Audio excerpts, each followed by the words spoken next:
On a highway in Northern Virginia, a brazen daytime shooting of employees from the Central Intelligence Agency stunned the country. The FBI were called in, but the nationwide search quickly became a far-reaching international manhunt. Agents hoped that after years of investigation, a daring operation halfway around the world would put an end to the global pursuit.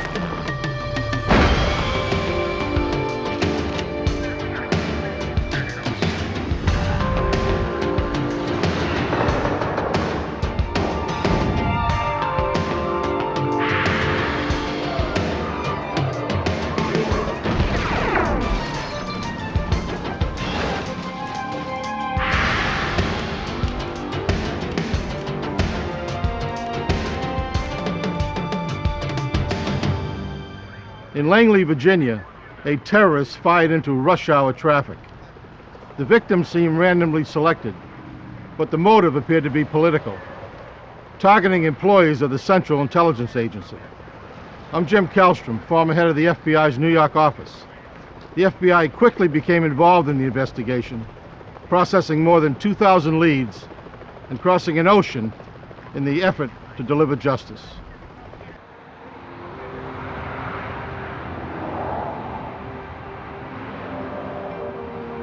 Langley, Virginia, a suburb of Washington, D.C., is home to the headquarters of the Central Intelligence Agency. Monday, January 25th, 1993. Another work week had started for thousands of CIA employees who routinely commute to their jobs at America's Global Intelligence Agency. Workers of varying security clearance and experience waited at the long light to turn left into the CIA compound. All were alone in their cars, except a young couple who had met at the CIA and had recently been married. As newlyweds, they seemed to have their entire life ahead of them. Then the young man was struck from behind by a gunman's bullet. Two employees behind the shooter fled from their vehicles as the man walked forward. A third employee sped off before he could fire. Two more ran the red light as their cars were peppered by bullets. The gunman then shot into a sixth car, hitting the 61-year-old man twice at point-blank range. Behind that car, the shooter realized the first man he shot was still alive. He aimed at the wounded man, this time killing him, but sparing his wife. Only one other employee remained. Frozen by fear, the 66-year-old was killed instantly by two quick shots.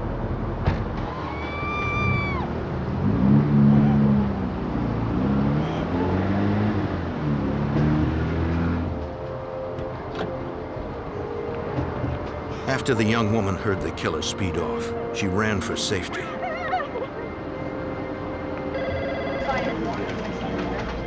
Dozens of urgent 911 calls flooded the switchboard in Fairfax County, Virginia. All available units were ordered to respond. Emergency personnel from several towns raced to save those that clung to life. Fairfax County Detective Fred Fife is assigned as lead detective. One of the first steps was to make sure that the scene itself was safe. We weren't sure what type of individuals we may have been dealing with, so we had to set up an armed security around the scene to prevent, a further attack. Choppers searched for the fugitive from overhead. Several motorists reported seeing him flee into the surrounding woods after he drove off. The CIA immediately dispatched its tactical security forces to comb the 250-acre compound in and around headquarters. An exhaustive search turned up nothing. Authorities secured a 3-mile radius and closed busy Route 123 except to emergency personnel. At the crime scene, police found 2 dead and 3 critically wounded. 4 others escaped unharmed, 3 of them women. FBI Special Agent Brad Garrett arrived moments after the shooting. The first thing you do when you walk into a crime scene is, what's the obvious? Well, the obvious is this appears to be directed towards the CIA. It might be directed towards the individuals that were shot. But it was clearly somebody wanted to make a public statement during a rush hour traffic. The victims were rushed to area hospitals as investigators began to interview the survivors. Their first step was to alert the public and area law enforcement to the description of the fugitive and his vehicle. But most witnesses saw little, and their accounts varied. The witnesses stated that the suspect was a male, mostly olive-complected type individual, armed with a rifle. And that was pretty much the composite description we were able to put together. Height varied. The vehicle ranged from being a brown station wagon to a blue truck. I think a lot of the people were in a panic situation and were shielding themselves from being victims. One woman got a closer look than most. She described the shooter as a man with dark hair in his early 30s, wearing a tan jacket and dark pants. Though he had her in his sights, for some reason, he chose not to shoot. We looked at the individuals that were killed, and we said, could there be a connection? Had they done something in the past that someone could have wanted to take revenge on them for whatever reason, whether it be personal or professional, because you got to look at this both ways. The immediate crime scene covered an area of 50 square yards. Glass and shell casings littered the roadway. Forensic technicians needed to record every detail before the bodies of the two slain victims could be removed from their cars, according to Fairfax County crime scene detective Jeff Miller. I have a duty to them, and my duty is I have to be their voice. They've been murdered. Here's this person who's silent forever, and somebody has to speak up for them. And so that's the way I look at it, is I'm their voice. And it's my job to find whatever it is that's going to help us find or identify the person who's responsible for this. Crime scene investigators recovered 10 empty shell casings. They believe they were likely fired from an AK-47. Towards the back of the cars, where the gunman began firing, technicians also recovered one live round. The forensic evidence always tells the truth. It's never clouded by someone's perception. It never lies to you. It's always telling the truth. And it's my job to find it. All I have to do is find it.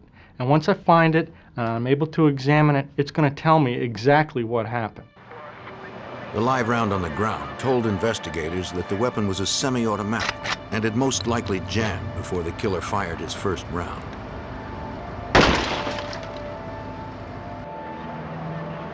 Noting the location of the casings in relation to the shattered glass enabled the team to determine the trajectories and order of the gunman's bullets. Investigators also gathered glass samples from each of the vehicle's broken windows. They hoped the combination of several types of glass found in the same location would prove significant. You had a number of different cars. Each of the cars was a different manufacturer. It had a German car, had an American car, had a Swedish car. The glass that's put in these cars is all different. If some of this glass had spattered back on the shooter, even though it was microscopic, someone who had these three different kinds of glass on their clothing, that might be probative of the investigation. While investigators continued to gather evidence at the crime scene, agents and detectives visited nearby hospitals to speak to the remaining survivors. The young woman who had lost her husband in the assault hadn't seen much since she hid below the dashboard most of the time. She said that the man could have shot her at any moment, but like the previous female survivor, he turned away instead of firing. She also told investigators that she and her husband normally used a different entrance to drive into the CIA compound. My husband. FBI agent Brad Garrett wondered who else might have known this. I didn't know what was going on. We immediately started looking at who within the CIA, in other words, disgruntled employees, present employees, that may have had a relationship with these people that could have retaliated for whatever reason. There's a lot of bizarre people that have applied to work for the CIA, and they've rejected a lot of people. At the Fairfax County Command Center, the female witness who had gotten the best look at the gunman worked with a police sketch artist. Swear. Based on her description, investigators believe the suspect was of Hispanic or Middle Eastern background. She had not gotten as good a look at his vehicle, but recalled that it was a station wagon. Investigators released the drawings to the public, hoping to elicit leads. One of the first things we had to do was to get out through the media that afternoon a phone number or a system where the potential witnesses that had been in that area that morning could contact us. And we needed to isolate a phone number for that purpose and get it out to the media as quickly as possible. As calls poured in, agents and detectives were still grappling to find a clear motive for the shooting. If they could deduce a reason for the shooter's actions, it would limit the potential suspect pool. Agents searched the victims' backgrounds for possibilities as to why they may have been targeted. He then walked up to this car and fired one more shot into car H. Once we started looking at the backgrounds of the individuals that were shot, and we looked at the circumstances as to why they were at that intersection, it didn't appear, at least to me, that there probably was a link between them being shot, those particular individuals being shot, and the person or persons that shot them. Just 8 hours after the shooting, Fairfax County Detective Jeff Miller examined the cartridges recovered from the pavement at the crime scene.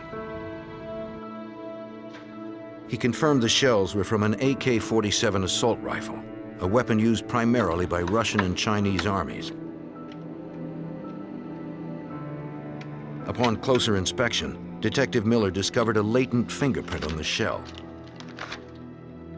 The difficult part about this whole situation was cartridge casing is a cylindrical shape. The fingerprint went about 300 degrees almost all the way around this cartridge case. So what I had to do was photograph it in different steps. I'd photograph it, then I would turn it about a 1/16 of an inch, adjust the light so that it was exactly the same, and photograph it again. And then I would continue to do that over and over so that I had photographed the entire circumference of the cartridge casing. The hour-long process yielded one complete fingerprint. It was investigators' first solid lead. Detectives fed the print into a system that was connected to 185 other databases throughout North America. We could take that one latent fingerprint and send it to any automated fingerprint system in North America and ask them to search their database to see if that fingerprint was on file or was recorded within any of their automated systems. Unfortunately, the extensive search provided no match. Print it up? Yeah. Either the suspect had no record, or he had not committed any crimes within North America. The next morning, police looked for witnesses among area commuters on Route 123 who may have seen something unusual the morning of the attack. They handed out flyers with a sketch of the suspect to 3,000 motorists. Intense media attention generated sightings from across the country. None immediately panned out, but the reports were maintained in the command center's growing database. Through the night, patrols on the roads around Northern Virginia and the Washington, D.C. area remained on high alert. That evening, a car fitting the description of the suspects was pulled over by a Virginia state trooper. The trooper called for backup, then approached the vehicle. He had no idea if he had the shooter or if the man was carrying an AK-47. Sir, remain. On January 26, 1993, 36 hours after a lone gunman opened fire with an AK-47 in front of CIA headquarters, killing 2 and wounding 3 others, Virginia state troopers stopped a vehicle that fit the description of the suspect's car. Put your hands up. Keep your hands up. The killer had been described vaguely as having an olive complexion, medium build, and dark hair. Okay, buddy, we've been looking for you. Though the man troopers stopped also fit that description, a fingerprint check confirmed he was not the fugitive. Okay, then we have, By now, dozens of personnel from the CIA, ATF, and the FBI had joined Fairfax County Detective Fred Fife's team in pursuit of the murderer. As additional manpower was needed for different areas, they were brought in and supplemented us. The FBI was very generous. They supplied us not only with the hard technology, the computers and so forth, but their clerical staff to maintain the information management system that we had designed, that we felt we could process the leads as they were coming in. FBI Special Agent Brad Garrett was concerned that despite recovering a fingerprint from a shell casing at the crime scene, investigators were still unable to identify the perpetrator or his motive. All they knew for sure was that the gunman used an AK-47. So I made this decision. I said, let's go back and look at all the AK-47s purchased in the last year. And the reason we did that was that typically people who commit these kind of acts buy their weapons a short time or acquire their weapons a short time before they commit the act. Over the next several days, ATF agents visited gun shops in the Virginia and Maryland area outside of Washington, D.C., since the purchase or possession of firearms is forbidden within city limits. They discovered that 1,000 AK-47s were purchased in Northern Virginia over the past year. Another 600 had been purchased in Maryland. Agents gathered records of every purchase and entered the gun owners' names into the command center's large computer database. At firing ranges within 100 miles of CIA headquarters, agents also questioned gun owners directly. ATF. We're investigating the shootings near the CIA headquarters. They asked if they remembered anyone in the past year who matched the suspect's description and had practiced with an AK-47. Seen this guy? They remembered no one. Anybody that even fits this general. By February 1st, a week after the shooting, investigators hoped their growing database of witness descriptions and gun purchases could provide a common link among the thousands of names and police reports entered so far. Agents and detectives set parameters for the database to cross-reference the suspect's physical characteristics with those who made a recent purchase of an AK-47 and who had a local address. The computer returned one name, 28-year-old Mir Emal Kanzi. He had purchased an AK-47 3 days before the shooting. He was a Pakistani immigrant who lived in Herndon, Virginia, and was reported missing 3 days after the shooting by his roommate. Investigators immediately dispatched a team of agents to track down Mir Emal Kanzi. Kanzi was not at home, but the roommate who reported him missing worked at nearby Dulles International Airport. Kanzi's roommate, also a Pakistani immigrant, was employed by a security company to operate a magnetometer that checked passengers for weapons. Agent Johnson? Any question him? Okay. Come with me? Yes, sir. Okay.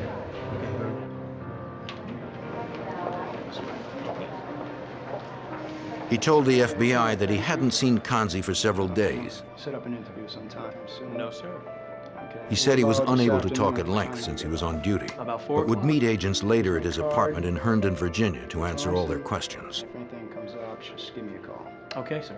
The roommate added that he was scheduled to fly back to Pakistan later in the week, but would cooperate with authorities until then.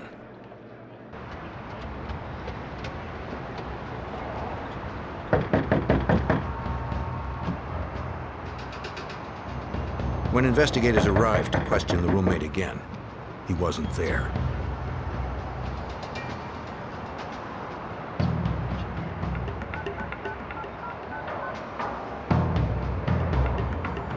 They soon discovered that the roommate had changed his travel plans. A lot of the plans and commitments that he had told the FBI agent and the detective on Sunday had started to change. He gave a notice at his apartment that he was going to be leaving on Tuesday instead of Thursday. He switched a flight to Pakistan back to Tuesday. That was the first opportunity he would have to fly out of the country. We started finding all this information. He shut his utilities off at his apartment. In other words, he was preparing to leave the United States in a big hurry. With less than 24 hours until the roommate's flight departed, agents maintained constant surveillance, hoping to catch the roommate or Kanzi at home.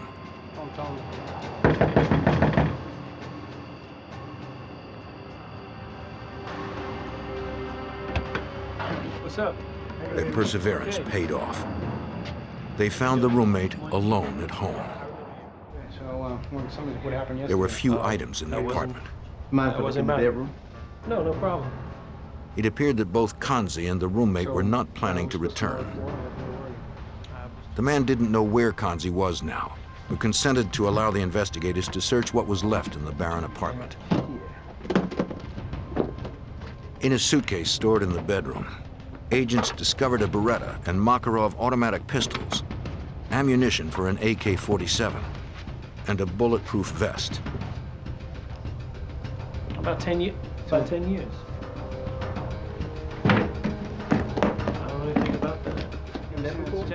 No, sir. The roommate denied any knowledge of the weapons and claimed that the suitcase belonged to I Kanzi. didn't know anything about what he carries or what I don't watch. Investigators continued to search the apartment. Under a couch wrapped in plastic, they found another gun. I don't talk to him. I don't even have a conversation. He just pays the rent. It was an AK-47, the same type of weapon used to kill 2 and wound 3 in front of CIA headquarters. The roommate said he didn't know the weapon was there and added that he had only met Kanzi a few months earlier when Kanzi had first moved in. The roommate told us that Mr. Kanzi initially came to him through another Pakistani because Mr. Kanzi was looking for a place to live. The roommate said, fine, you can live with me, and they set an amount of money for Mr. Kanzi to live with him. It's not mine. They hoped the FBI lab could confirm forensically that they had found the murder weapon. Never seen that before in my life. But for now, their prime suspect, Mir Amal Kanzi, was still unaccounted for. By February 8th, 1993, 2 weeks had passed since a lone gunman opened fire with an AK-47 in front of CIA headquarters in Langley, Virginia, killing 2 CIA employees and wounding 3 others. The FBI, ATF, and Fairfax County Police believed 28-year-old Mir Amal Kanzi, a Pakistani immigrant, was their prime suspect.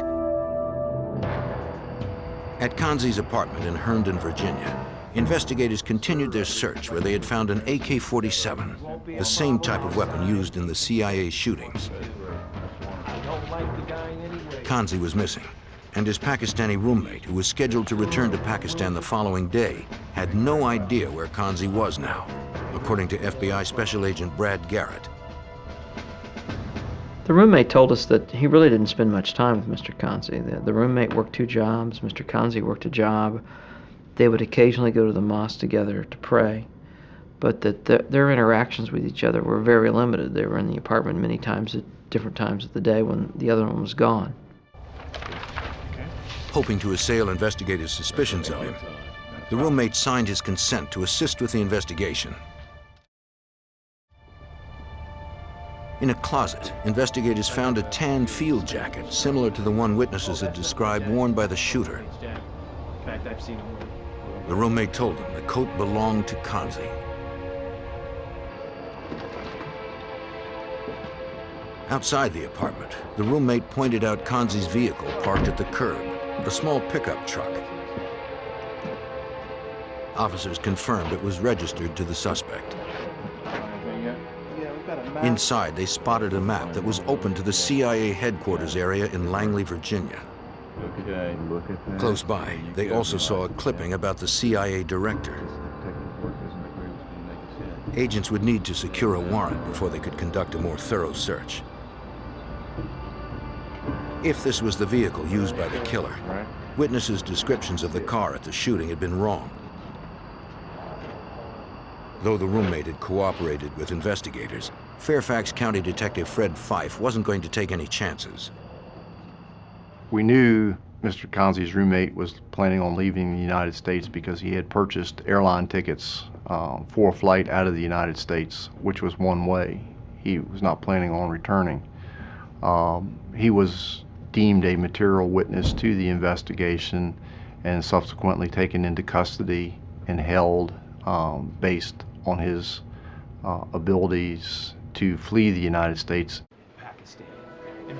At police headquarters, investigators continued to question Kanzi's roommate. He might do something violent. It was the night that He told them Kanzi had worked as a messenger for a local courier service since August of 1992. 6 months earlier, in February 1992, Kanzi had received political asylum and a work permit from the Immigration and Naturalization Service. We were fortunate in this case that we had Mr. Kanzi's prints because he had no criminal record in the United States, but the Immigration Service here in the U.S. had fingerprinted him at one point because he had asked for asylum here in the United States. So they had a fingerprint card that we were able to get from them. Lab technicians were called in to process the forensic evidence through the night as the roommate told investigators more about Kanzi. Directed against the American. He said Kanzi was usually quiet. But when he watched television news reports, he became enraged at how Muslims were being treated during conflicts in Bosnia, Iraq, and Israel. That's when Kanzi vowed to take action. The roommate eventually admitted that Mr. Kanzi had told him that he was going to go do something big. And we asked him to define big, and he said, well, I'm not sure, but maybe a shooting of some sort. And he mentioned going and doing something big at the CIA, the White House, or the Israeli embassy. Agents believe the roommate was not connected with the shootings. But he was not permitted to leave the country until the investigation was complete. Lab examiners compared the fingerprint lifted from the shell casing found at the shooting to Kanzi's fingerprint on file at the INS. They matched. Investigators also confirmed that the serial number of the weapon recovered in the apartment matched the serial number of the Chinese-made AK-47 purchased by Kanzi 3 days before the CIA killings. Kanzi had presented 2 forms of ID for a Virginia State Police background check, and the purchase had been approved within minutes. FBI lab examiners then compared bullets and shell casings test-fired through Kanzi's AK-47 with the bullets and shell casings collected from the crime scene by Fairfax detective Jeff Miller. The firearms examiner was able to say that the bullets at the crime scene were fired from the gun that was collected from Kanzi's apartment. He was also able to examine the cartridge casings that he test-fired at the laboratory from the AK-47 and compare them to the cartridge casings that I collected at the crime scene. And he was able to say that the cartridge casings at the crime scene were in fact fired from the same weapon. Technicians next examined the field jacket seized from Kanzi's apartment closet. If this was the same coat witnesses had seen the shooter wearing when he fired point blank into their vehicles, tiny shards of glass would be embedded in its material. You had glass from a German car, glass from a Swedish car, glass from an American car, and if he had all 3 of those types of glass in his clothing or on his shoes, then that would be pretty obvious that he was, if not there, at least he was near the scene when it happened, because he's got all this glass on him. They were able to find glass particles in his clothing that matched the type of glass that came from all of the vehicles at the scene. investigators had enough evidence to charge Mir Emal Kanzi with capital murder and malicious wounding. The FBI also filed charges of flight to avoid prosecution and offered a $100,000 reward for information leading to Kanzi's capture. Agents fanned out to interview members of the Washington area Pakistani community. They were looking for Kanzi's friends, acquaintances, or anyone who had come into contact with him. We learned that Mr. Kanzi had gone to a market in Herndon, Virginia, and the individual who ran the market had a connection at a travel agency. And we learned through this individual that Mr. Kanzi had come to him on the afternoon of the 25th, the day of the shooting, and bought a one-way ticket to Pakistan. The manager said that Kanzi had only one suitcase and needed a ride to the airport, so the manager drove Kanzi there himself. Agents confirmed that Kanzi boarded a flight to Quetta, Pakistan, a city less than 80 miles from the Afghanistan border.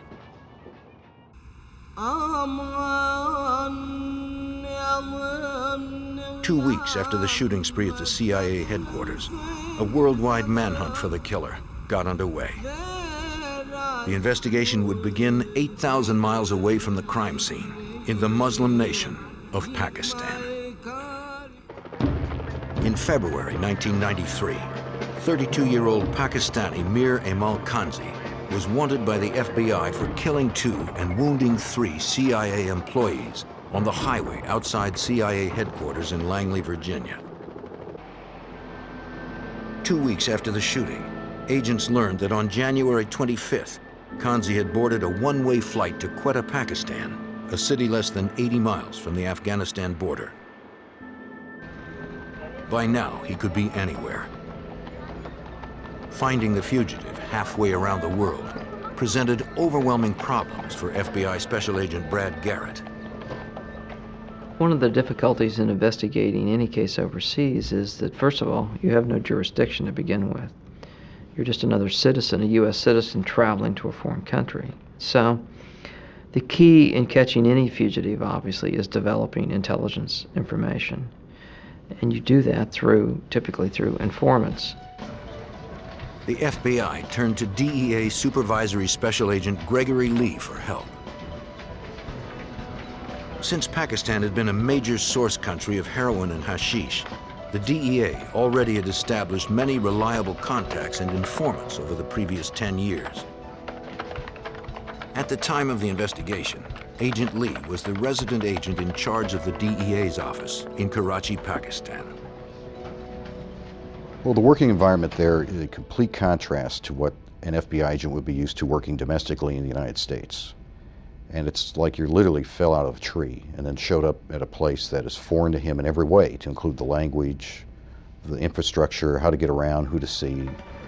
We could provide him with protection, with weapons, with anything he needed to help conduct his investigation. In a country of 135 million people that was politically volatile and had rampant corruption among officials, the FBI would need all the help it could get. Agent Garrett also realized that Kanzi would have many sympathetic supporters who could hide him in Pakistan or even in neighboring Afghanistan. He would be respected in Afghanistan. In fact, he was respected in Pakistan. The CIA, in particular, and the U.S. government in general, is not well liked in either one of those countries.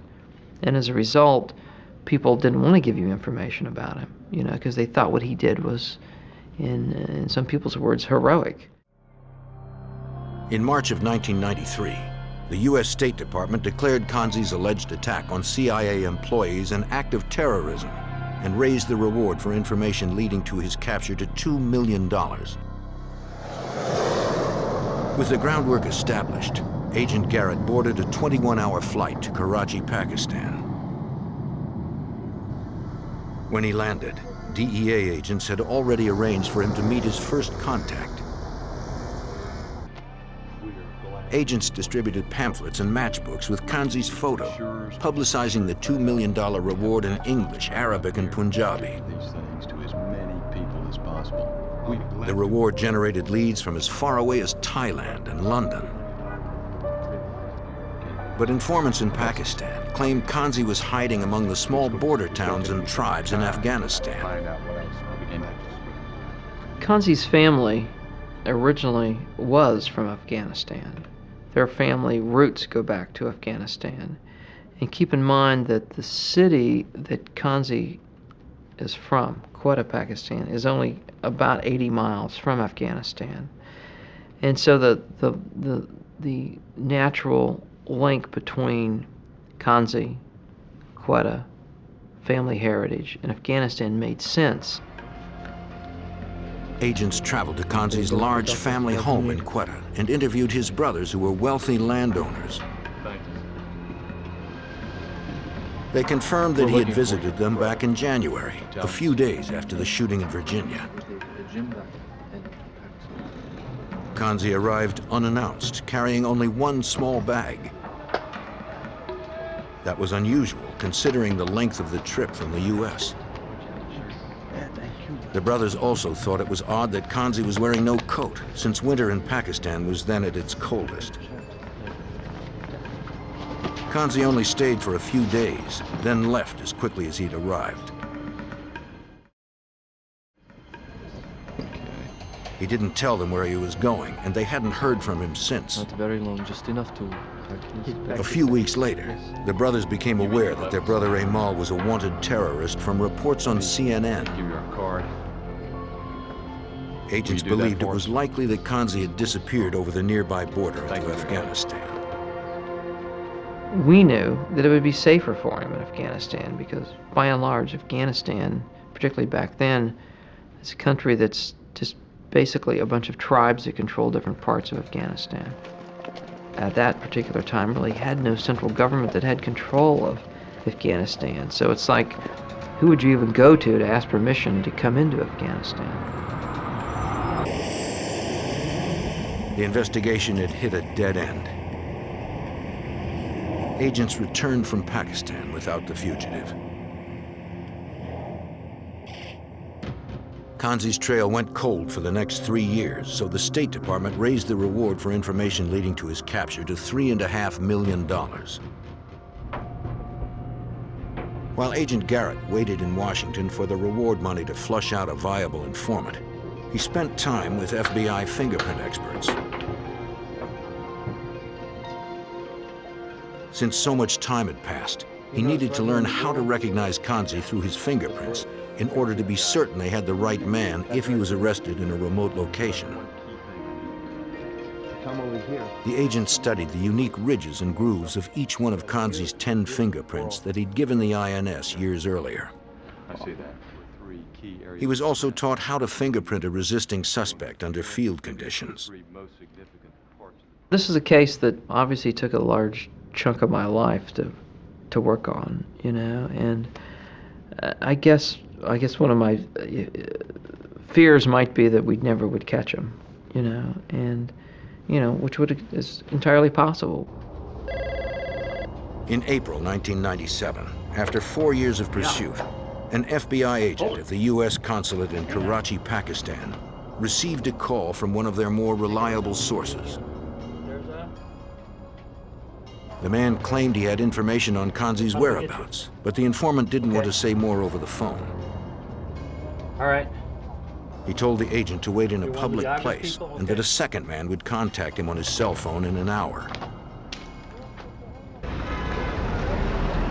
The crowded streets of Karachi would provide ample cover. If the wrong people saw the informant talking to an American agent, he would certainly be killed. As instructed, the agent waited on the street for the call.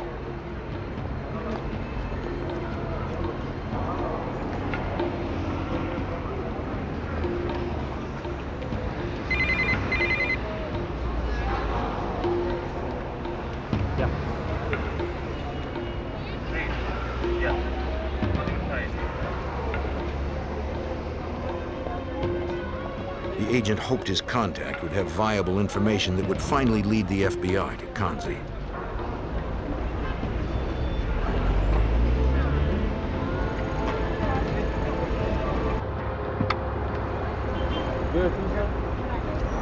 The informant claimed he not only knew where Kanzi was, but that he could put the fugitive in a specific hotel at a certain time to enable his arrest. The informant represented a group of Kanzi's protectors who decided the reward money was too great to pass up. The highest levels of the U.S. government were involved. The White House approved a secret arrest plan. The Secretary of State then secured permission from the Pakistani leader for U.S. agents to carry out the operation. Pakistan is very sensitive to their image. They're very proud people. They don't like the idea of a Pakistani being identified as an international terrorist, somebody who would travel halfway around the world to Washington for the purpose of killing CIA employees. To them, he's an embarrassment. Gentlemen, welcome. Agents arrived in Pakistan with a special ops team from the FBI training facility in Quantico, Virginia. Just exactly what our intelligence. They would need to extract Kanzi from a hotel room in a remote desert town in north-central Pakistan, where their informant promised he'd be. Getting his fingerprint is going to be key. Gentlemen, let me direct Each member would be assigned a task based on a surveillance report of the hotel's layout. Kanzi is. Agents secured a room across from the hotel where the informant claimed Kanzi would be staying. They had no way to independently confirm if Kanzi was there. All they had was the informant's word. The informant told investigators that Kanzi's room was on an upper floor. All right, let's do that. That's great. Okay. Based on the informant's description of the interior layout, agents would have to first secure the lobby and then the stairwell before they could enter Kanzi's room. The informant added that the hotel did not lock its front door and had no security guard. Show us where the person. We took that information, we developed an arrest plan, how we were going to enter the room, who was going to do hall security, what we were going to do once we were in the room. Because it's extremely important when you do arrest scenarios that everyone know exactly where they're going and what they're supposed to do. Each had their assignments.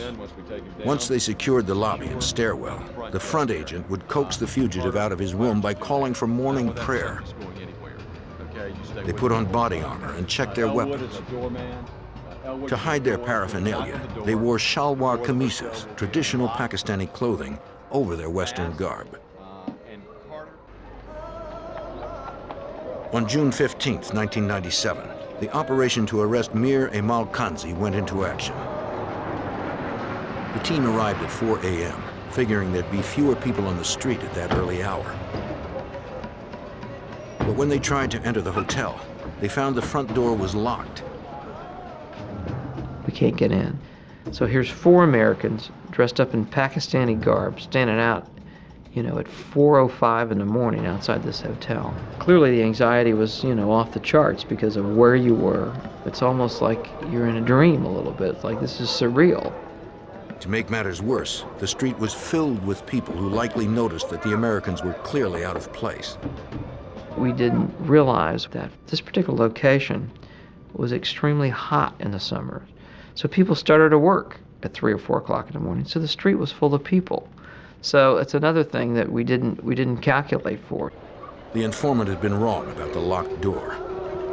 After 4.5 years of pursuing Kanzi, the FBI had hit another obstacle.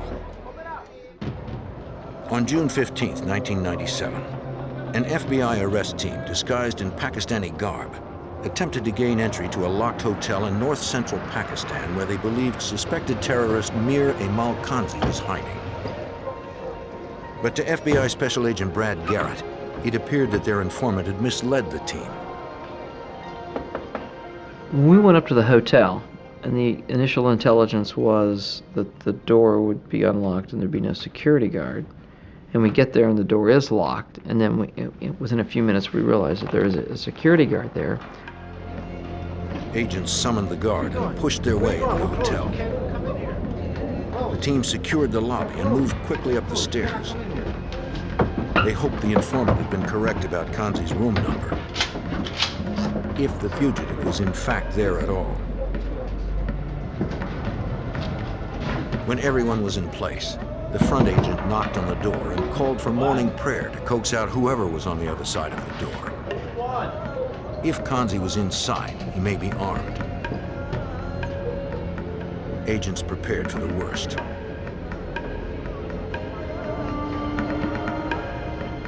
The door cracked open, and the agents pushed forward.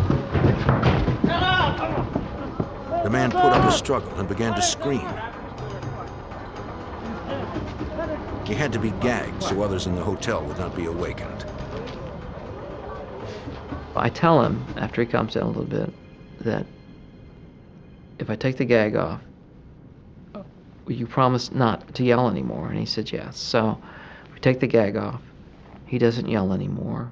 I ask him his name. He says an obscenity to me in English. He didn't look like his picture. He gained weight. And I said, you know, I'm not sure if this is the right guy. The agent hoped the man's fingerprint would match prints Kanzi had provided for the INS 6 years earlier. Okay, guys. He inked the suspect's thumb and compared it to Kanzi's known thumbprint. What are you?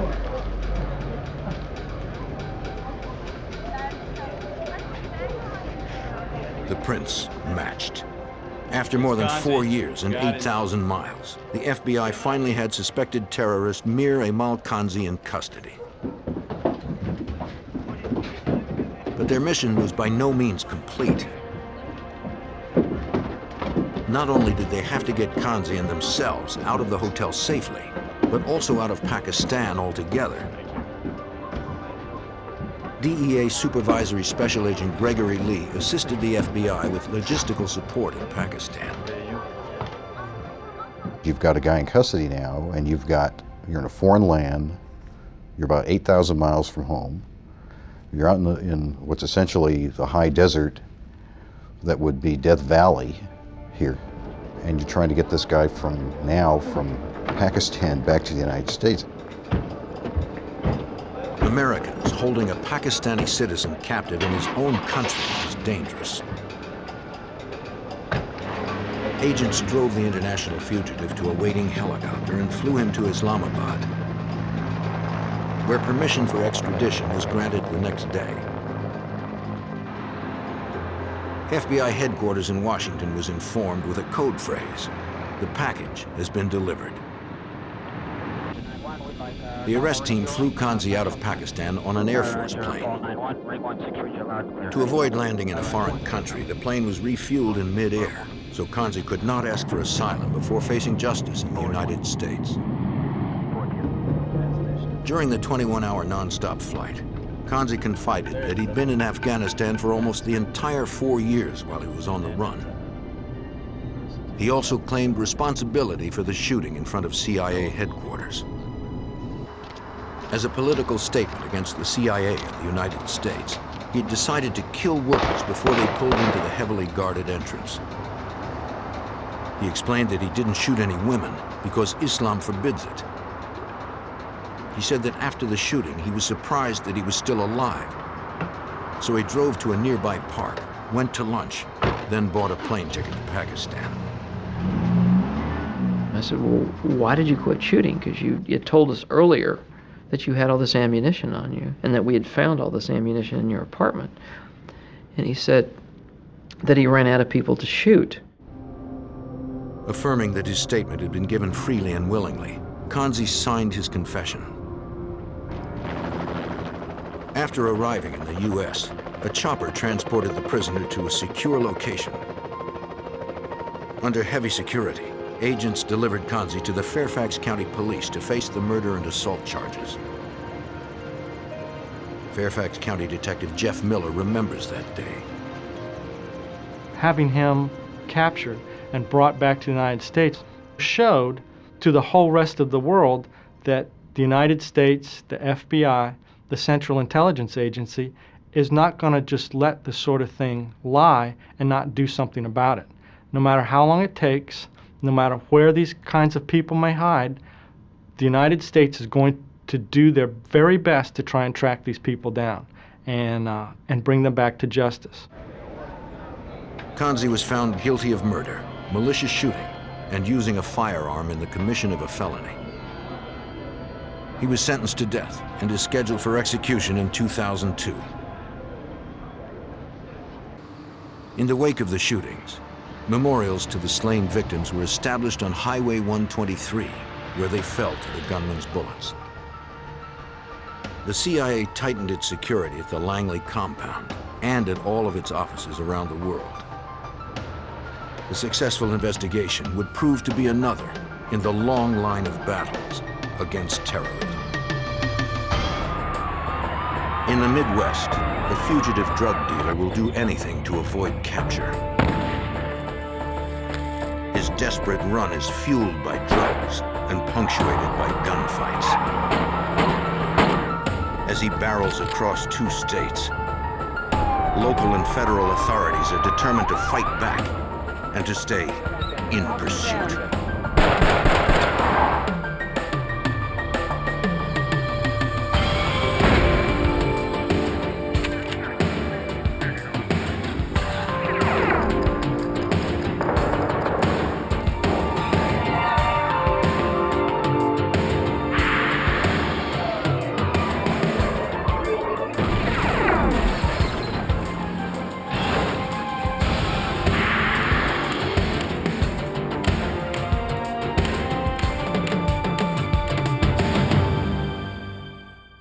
When law enforcement officers become targets, no one is safe.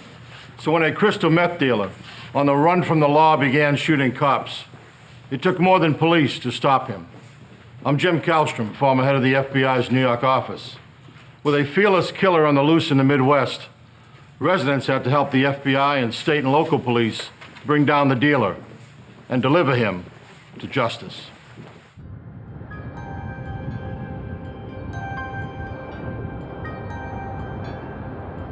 On February 2nd, 2000, on the quiet back roads of Lincoln County, Nebraska, Lincoln County Sheriff's Deputy Stan McKnight was on routine patrol when he saw a vehicle rapidly approach from behind. A maroon pickup truck sped past. McKnight spotted Texas plates on the pickup, but he could not make out the numbers.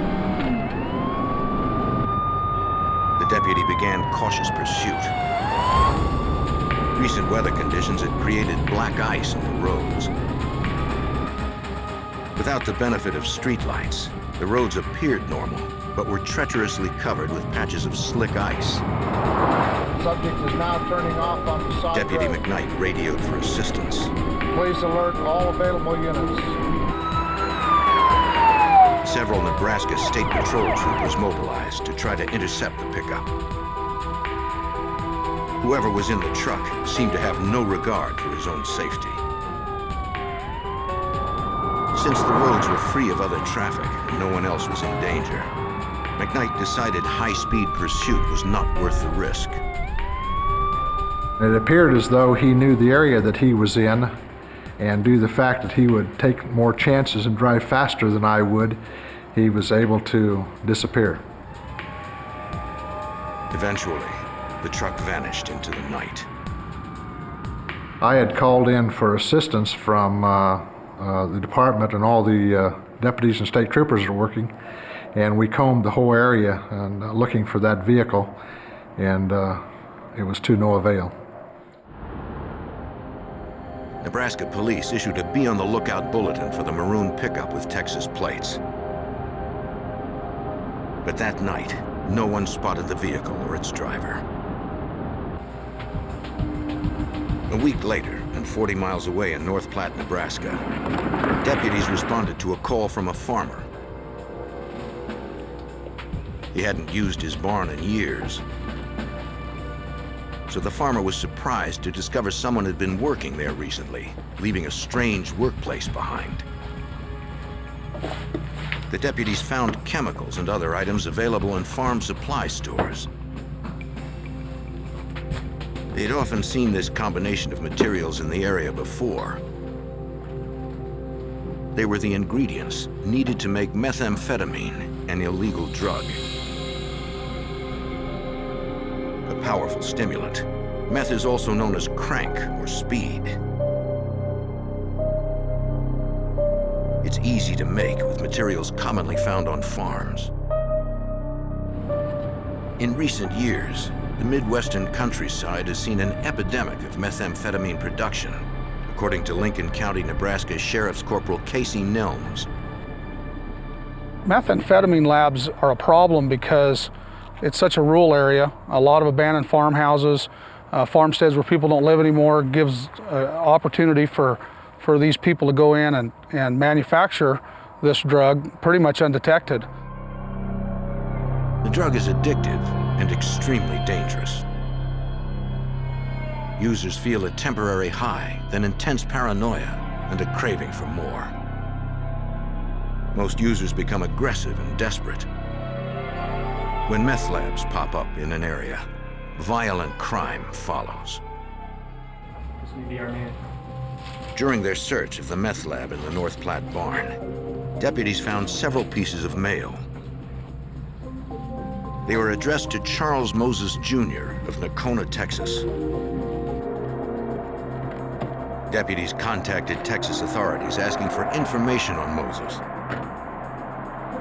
They received photos of Moses and learned there were warrants for his arrest for the theft of several firearms. Nebraska investigators also learned Moses drove a maroon pickup truck with Texas plates. The make and model of the truck matched the description of the one that had evaded Deputy McKnight only a week earlier. If Charles Moses was manufacturing methamphetamine, there was a good chance he was using it too. That might explain why Moses drove so recklessly on the night of the chase. The people that use this become very paranoid. They have no pain threshold. Sometimes they're up for days, and they're just a real problem. They're hard to handle. During their rounds in the tightly knit communities in the area, police showed the photo of Moses and asked if anyone had noticed an outsider fitting his description. Some residents reported seeing him in the past. We were pretty sure that he was in the area. But no one had seen him in several days, and Moses had no local address. At 11 p.m. on February 12, 2000, a week after the meth lab was discovered, Lincoln County Corporal Casey Nelms was about to start his shift. As was his routine, he picked up a cup of coffee before hitting the road. But that night would prove to be anything but routine. Through the window, Nelms spotted a vehicle that matched the description of Charles Moses's pickup truck. Have a good night. You too. But he needed to get a look at the driver. When he got out of the pickup, he resembled the individual that we were looking for.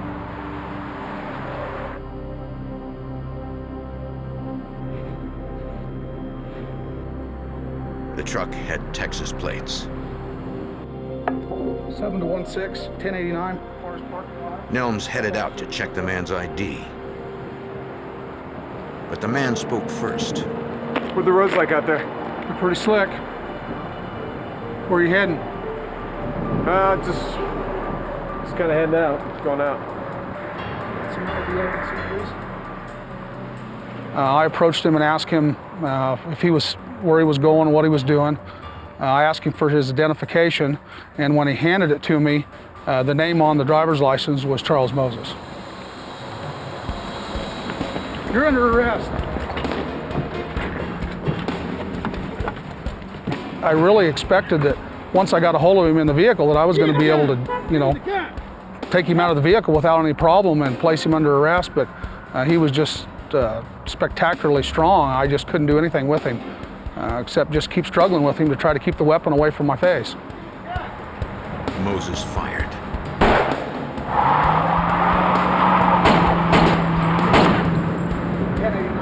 Cars parking lot, shots fired.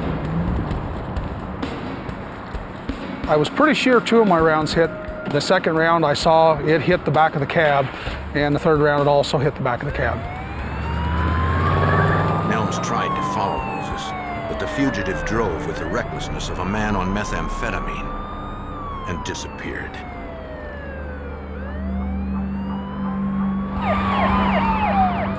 Nebraska State Patrol officers heard the shots fired call and joined the search for the would-be cop killer. Lincoln County Sheriff's Deputy Stan McKnight, who had chased the maroon truck before, heard about the pursuit on the radio. He needed to position himself in a place where he was likely to intercept Moses. There's an area that's commonly called the correction line. It's an area where I could see the best I thought possible 3 different roads intersecting that area. And that was the middle one. I could watch a mile behind me, that one, and a mile in front of me. McKnight waited in the dark, hoping he was in the right place. After about 10 or 15 minutes of sitting there, a vehicle did come from the west at the very road intersection that I was at. And as they got right to the front of my vehicle, I turned my headlights on and I saw the vehicle that was the same identical vehicle that I'd seen less than 2 weeks before. He was traveling in excess of 70 to 80 miles an hour, and being nighttime conditions, it was hard to see him, and he was out of distance to me quite rapidly. Deputy McKnight tried to maintain a visual of the pickup truck. But the vehicle seemed to disappear yet again. McKnight changed tactics. At that point, he had pretty much, got ahead of me. At the same time, I had to slow down and check driveways and intersecting road intersections to make sure he hadn't turned off on me. Then the deputy saw a vehicle's brake lights in the distance. It was idling at an empty intersection. Deputy McKnight called for backup. Moses had already fired at one officer. It was too dangerous for the deputy to advance alone. He waited for the backup officers. Before they came, Moses made his move. One bullet entered Stan McKnight's head. Another ripped through his hand.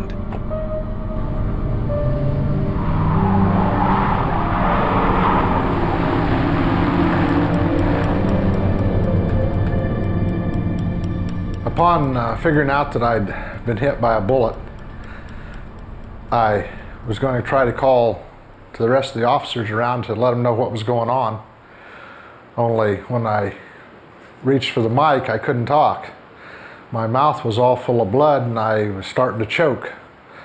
So I felt around and I found some napkins in the seat, and I got them shoved up in my mouth to make the blood go out, and I got it spit out, and then I could talk and let them know that I'd been hit and that the subject had went on to the left and was going to be chasing him. Despite his injuries, Deputy McKnight was not going to give up his pursuit. The wind was coming through the holes in the windshield, blowing glass all over. My left eye was completely shut from blood. My right eye, I was just blinking, but I could still see enough with my headlights to keep going down the road. Based on the coordinates McKnight radioed, several teams of Nebraska State Patrol troopers headed towards stakeout positions in the area. They drove with their headlights and flashers off so they wouldn't alert Moses. Troopers in 2 cars positioned themselves on a dark county road and waited.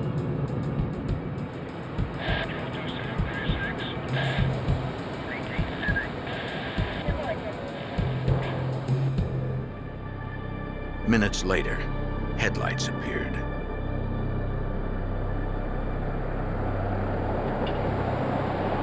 It was Moses.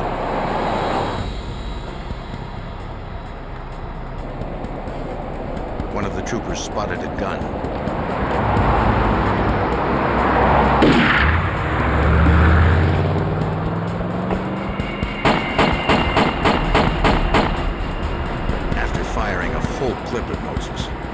trooper realized a bullet had torn through his bulletproof vest. He was losing blood fast. The chest wound appeared to be life-threatening. They called for an ambulance from a hospital dozens of miles away.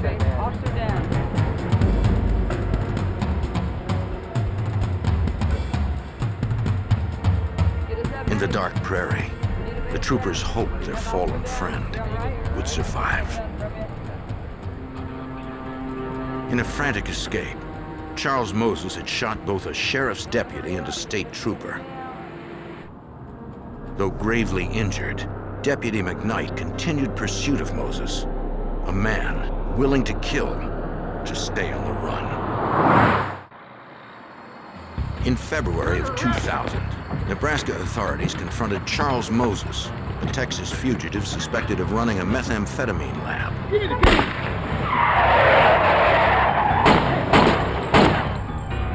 Escaping, he led police on a high-speed chase, shooting one deputy in the head and a state trooper in the chest before vanishing into the night. Paramedics stabilized the wounded trooper, then transported him to the nearest emergency room.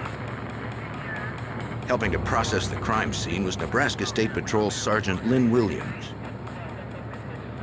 We secured the area, and then our major concern was obviously the gathering of evidence.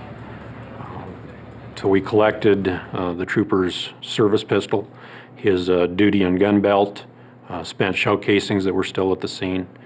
We took 35 millimeter photographs, videotaped the scene. Moses had fired several bullets. One struck the cruiser's reflective seal, perhaps the only thing visible in the dark prairie. The bullet had passed through the door of the trooper's patrol car, had struck the trooper in the abdomen, piercing his bulletproof vest, as well as traveling through his body. To get through that much protection, the gun Moses used against police had to be a powerful one. It was obvious that this was a high-powered rifle. We were looking for some sort of an assault rifle, something large bore, high-powered. The state police brought the spent rifle slugs to their ballistics lab for analysis. Technicians there examined the size, weight, and metal composition of the slugs. They determined they were high-velocity rounds, most likely fired from a 7.62 SKS military assault rifle. Deadly weaponry designed for trained military personnel, something else entirely in the hands of a criminal. After the multiple cop shooting, the FBI joined the effort to capture Moses. Special Agent Ron Raywald took the call at the normally quiet North Platte, Nebraska FBI resident agency. Our caseload primarily is in the area of white-collar crime, and it's not very common that we get called in to assist in investigations of violent criminal activity. Agent Raywald gathered information to obtain an unlawful flight to avoid prosecution warrant against Moses. In this particular case, we anticipated that Moses would leave the state of Nebraska after he fled his arrest, and that the FBI could assist in locating him. Hoping to catch Moses before he left Nebraska, authorities set up a command center at a state police barracks. Officers from virtually every law enforcement agency in the state shared intelligence on Moses. Several had had run-ins with him, usually in connection with clandestine meth labs. He had a history of using abandoned farmsteads, farm places, not only for the manufacture of methamphetamine, but for hiding and living as well. So we knew that we needed to be aware of this and target those areas for a search. Hundreds of police vehicles across the state mobilized, with officers looking for any sign of Charles Moses or his maroon pickup truck. In the sprawling rural landscape, finding Moses would not be easy. Moses Jr. was last last seen wearing a light-colored winter. Investigators also hoped the public would assist in the search. 1995 4x4 pickup truck with Media bulletins urged citizens to avoid Moses and to call the police if they spotted him. information, call the special tip line. In the small town of Dickens, Nebraska, 30 miles south of where the two officers were shot, a young farmer found tire tracks leading to a garage. His parents' car was usually inside. Instead, there was a maroon pickup truck. His parents' car was gone. Recognizing the truck from media reports, the farmer called police. The Nebraska State Patrol confirmed that the truck belonged to Charles Moses and that officers had hit the vehicle when returning fire. The license plate that we were looking for was still displayed on the truck, which was registered to Mr. Moses. It had evidence that it had been shot at with a firearm. The bullet holes were in the back portion of the cab. They had shattered the back window of the cab. Some had lodged in the dash of the cab, and some had passed out through the front windshield. Make sure you get this wheel. Investigators also found evidence the suspect was wounded by at least one of the many shots fired at the vehicle. We located human blood in the cab, the interior of the pickup. That led us to believe that possibly when the Lincoln County deputy had fired at Moses early on during the incident, that possibly he had been struck. But if Moses was injured, he had the perfect drug to stay alert, pain-free and aggressive, to keep running without sleep. There was a tremendous amount of paraphernalia located in his pickup that deals with cooking or the manufacture of methamphetamine. He virtually had a lab present in the back of the truck. Investigators also found survivalist gear, police radios, and weapons in the truck. What they didn't find was the high-powered assault rifle Moses used to shoot two police officers. An hour after the pickup was found, and 60 miles northwest in Ogallala, Nebraska, the Nebraska State Patrol responded to a call from a man who said he was an acquaintance of Charles Moses. He was in a car. I was wondering about you. Haven't seen you for a while. The man said he had seen Moses 15 minutes earlier. Moses spoke to him at a truck stop. He was in a car that matched the description of the vehicle missing from the Dickens farm. So listen. While they talked, Moses heard a radio bulletin that said police were looking for the vehicle. If you see this vehicle, call state I gotta get out of here, immediately. He panicked and took off. The man said he had waited 15 minutes to call police because he was afraid at first. The dangerous fugitive knew where his family lived. Okay, let's go out to my car. Police worried Moses would change vehicles again to throw them off his trail.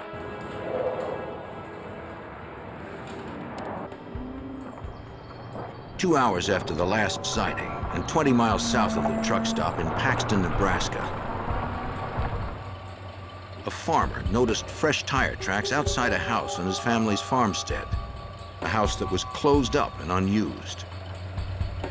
He called his family to ask if anyone had been to the house. They hadn't, but they told him about the bulletins, warning of a dangerous fugitive in the area. They said he should leave the place immediately. A relative on the line heard the farmer talking to someone.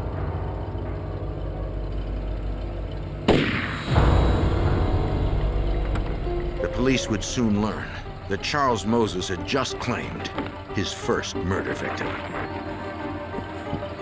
The deadly fugitive was still on the run,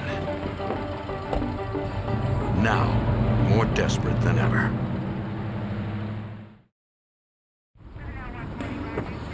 On February 14th, 2000, 36 hours after fugitive Charles Moses seriously wounded two Nebraska law enforcement officers, a murder investigation began in Paxton, Nebraska. The victim was a local farmer, killed while talking to a relative on his cell phone. The investigative team had to piece together the murder from crime scene clues. The circumstances indicated Charles Moses was involved, to Nebraska State Police Sergeant Lynn Williams. We had learned that the victim had drove in the abandoned farmstead to check on tire tracks that he observed. We believed that he surprised Moses, and Moses reacted with that surprise and shot the victim, killing him. Moses then drugged the victim from the victim's pickup, placed him on the ground, and Moses then got back in the victim's pickup and left the scene. Troopers found tracks consistent with those on the model of truck the farmer drove, as well as broken glass from the truck on one side of the driveway. The position of the glass suggested the vehicle's driver's side window had been blown out. FBI Special Agent Ron Raywalt knew the glass was an important clue. I anticipated that Moses would try and use a defense of self-defense, stating that he was returning fire from someone shooting at him. I knew that I could determine how many shots were fired and the direction that the shots originated from. When a high-speed projectile hits a piece of glass and the glass breaks, physical characteristics are left in the glass. This answers questions for the crime scene investigator. It tells them which bullet hit first and the direction of travel of the bullet. The glass would be examined later in the lab. Behind a barn on the property, investigators found the stolen car that Moses was last seen driving. The car seemed hastily abandoned. In the back seat, troopers found chemicals, knives, and several firearms. It appeared that Moses had switched vehicles after he heard a radio report that police were looking for this car. It was very obvious that Mr. Moses had been attempting to hide or camouflage, conceal the vehicle.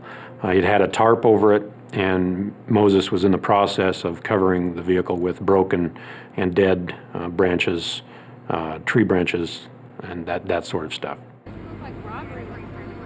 Investigators found the victim's identification, but they couldn't find the cell phone he was using when he was murdered. They believe Moses had the phone with him in the farmer's blue pickup truck.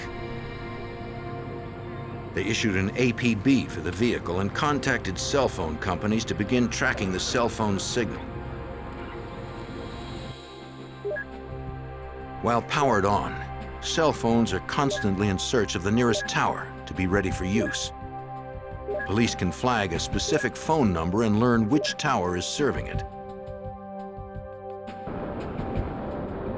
2 hours after the farmer's murder was discovered, a cell phone tower in Oshkosh, Nebraska picked up the signal from the missing phone. But before police could respond to the location, the cell phone signal disappeared.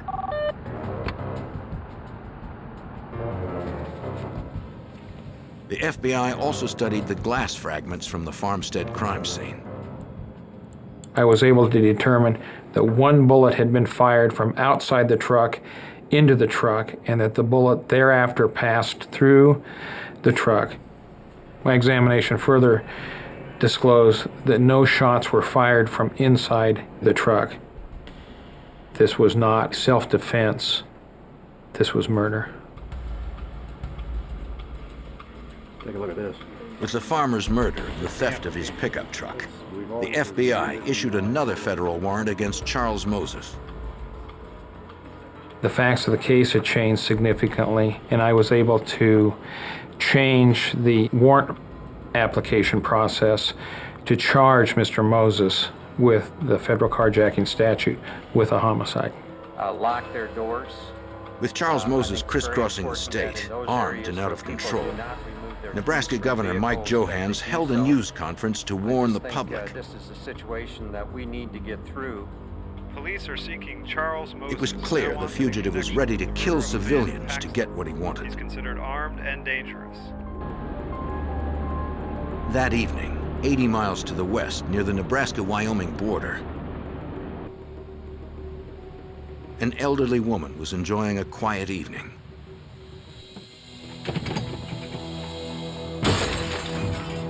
She heard someone breaking in through a door.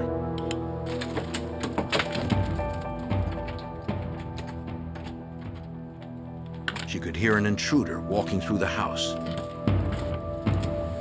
then approaching her bedroom. It was too late to escape, so she did her best to hide. The evening news had said Moses killed the last resident he surprised.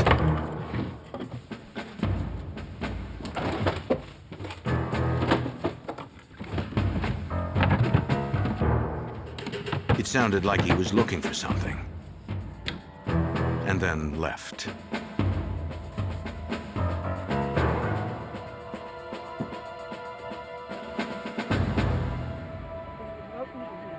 The woman was unharmed and called police from a neighbor's house. She explained that she never saw the man's face. But deputies from the Scottsbluff, Nebraska Sheriff's Department found tire tracks consistent with those on the pickup truck stolen from the murdered farmer. They also recovered automotive glass near the left tire track. Its position suggested it came from the driver's side window. The window investigators believe Moses shot out while killing the farmer.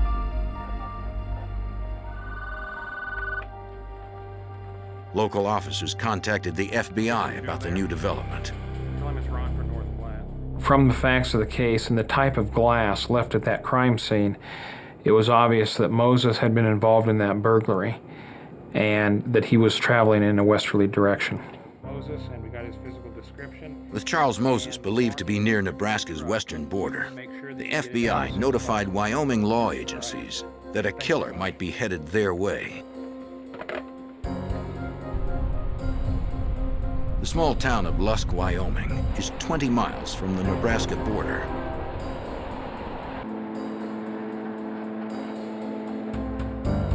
At the Lusk Police Department, Chief Gary Gill received the FBI bulletin.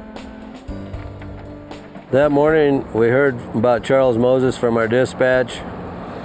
We knew that he was driving a Nebraska pickup truck, blue in color, and that he could be headed in any direction. The Wyoming media warned the public about the fugitive. Around 1 p.m. that afternoon, the media alerts paid off. We heard about the call from a truck driver who had called into dispatch and was relayed to our office that possibly that pickup truck Charles Moses was driving was at the south end parking lot of the truck stop here in Lusk. Assistant Chief Dusty Chrisman responded to the scene along with Chief Gill.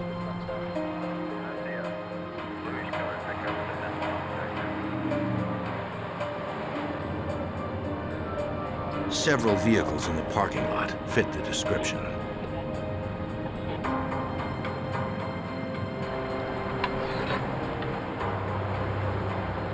Officers knew one of them might hold a murderer who also tried to kill 2 policemen. We were looking at license plates. We spotted a blue pickup that had matched the description.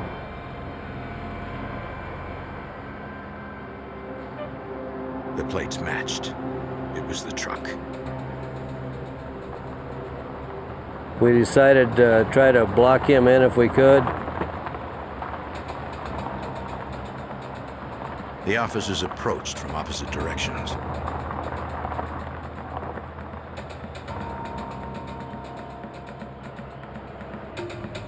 Someone was inside, but the officers couldn't tell if it was Moses. The truck's driver's side window appeared to be missing.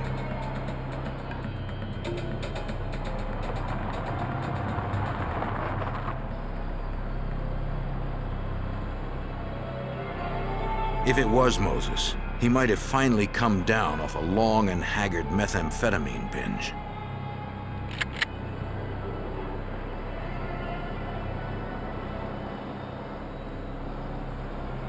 Chief Gill called for backup and waited for more units to arrive. This would be the vehicle I think we're looking for. Then, the driver woke up. He's waking up, he's gonna take off. But Assistant Chief Chrisman couldn't risk firing because from his perspective, he did not get a good enough look to be absolutely sure it was Moses. It meant another chase.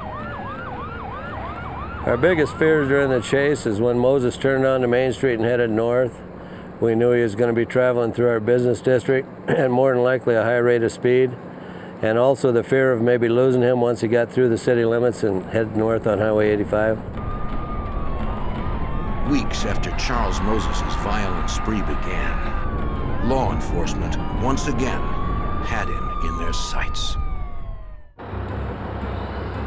After eluding Nebraska authorities and the FBI, suspected murderer Charles Moses had crossed into Lusk, Wyoming.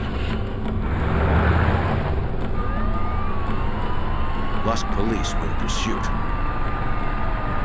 But Moses had a lead on him and never hesitated for a moment. Mr. Moses finally got away from us off Highway 85 onto our ranch road. The road was very rutted up. Our small vehicles with two-wheel drive could not keep up with him in four-wheel drive in the pickup he had. He went down to a ranch place and across a old dam and up into the pastures through fences and things where we couldn't chase him. Authorities lost him again. So Lusk police teamed with the Niobrara County Sheriff's Department. Sheriff Samuel Reed helped devise a 10-mile perimeter to contain Moses.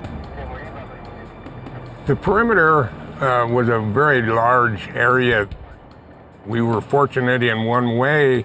It sat kind of in the middle of three major highways, and we had another county road that dissected it basically in the middle. But they couldn't rush in. We were unsure what his actions were going to be, so we stayed back a ways knowing that he had a high-powered rifle. Every law enforcement officer in the area, including fish and game wardens, manned roadblocks to look for Moses and warned travelers to stay away from him.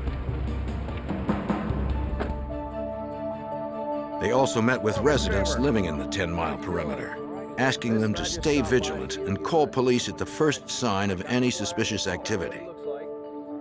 I had a very deep concern that if we did not apprehend Moses before it got dark, that we would have a terrible, terrible time finding him. I knew the ranch people that were there. I was very, very concerned for their safety of him entering the house at gunpoint, taking him hostage and shooting them and taking the vehicle and leaving the area. All right, thanks, sir. Although Moses was somewhere within the 10-mile perimeter, the terrain made it too dangerous for deputies to go in on foot. Without body armor and tactical training, they would be vulnerable to ambush or a sniper attack. For officers to go in there would have been extremely difficult. There are a lot of deep draws, pine trees, ravines that he could get down in. It would have been very, very, very difficult to go in there and find him. Thanks. Special Agent Ron Raywald helped Wyoming authorities with the FBI's federal resources. The Wyoming office of the FBI brought in 2 aircraft to assist in the search on the state highways and the rural roads, trying to locate the vehicle Moses was in. Flying a grid pattern over the area, one of the aircraft spotted the truck Moses was last seen driving. It looked like it was stuck in a ravine. A SWAT team from the Nebraska State Patrol was airlifted to the area. Moses was armed with a high-powered rifle. The SWAT team had to move cautiously, man by man. An aggressive fugitive on powerful drugs could be behind any tree, ready to kill. They positioned themselves above the pickup. But they had no visual of Charles Moses. He might be watching them, waiting for a clean shot. They had to start their search from the truck. To stun and distract anyone near it, they fired a flashbang percussion grenade.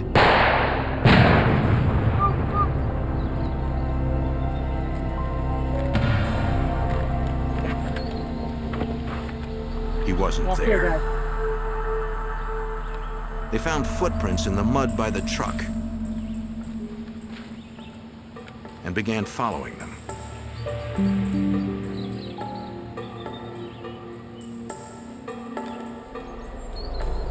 But in the trees, the trail went cold. He had eluded us, the people that were right on the scene. He had eluded a SWAT team that had been flown in out of Nebraska. That night, Moses would surface again. At 8:30 p.m., rancher Jim Kramers and his son Justin heard their dog barking at something behind the house. They knew about Moses, so Justin went out armed. Someone was out there. I've got a gun. Don't go any further. From the brief look, they believed it was Moses. The gunman had to be stopped. Justin, take your rifle, go around back, get on the back side of him, and then you do what you have to do. Okay?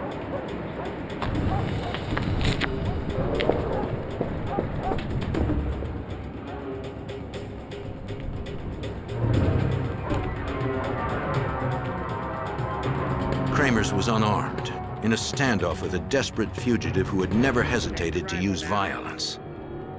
The rancher had a plan and hoped it would work. In eastern Wyoming, a rancher and his son found fugitive Charles Moses on their property.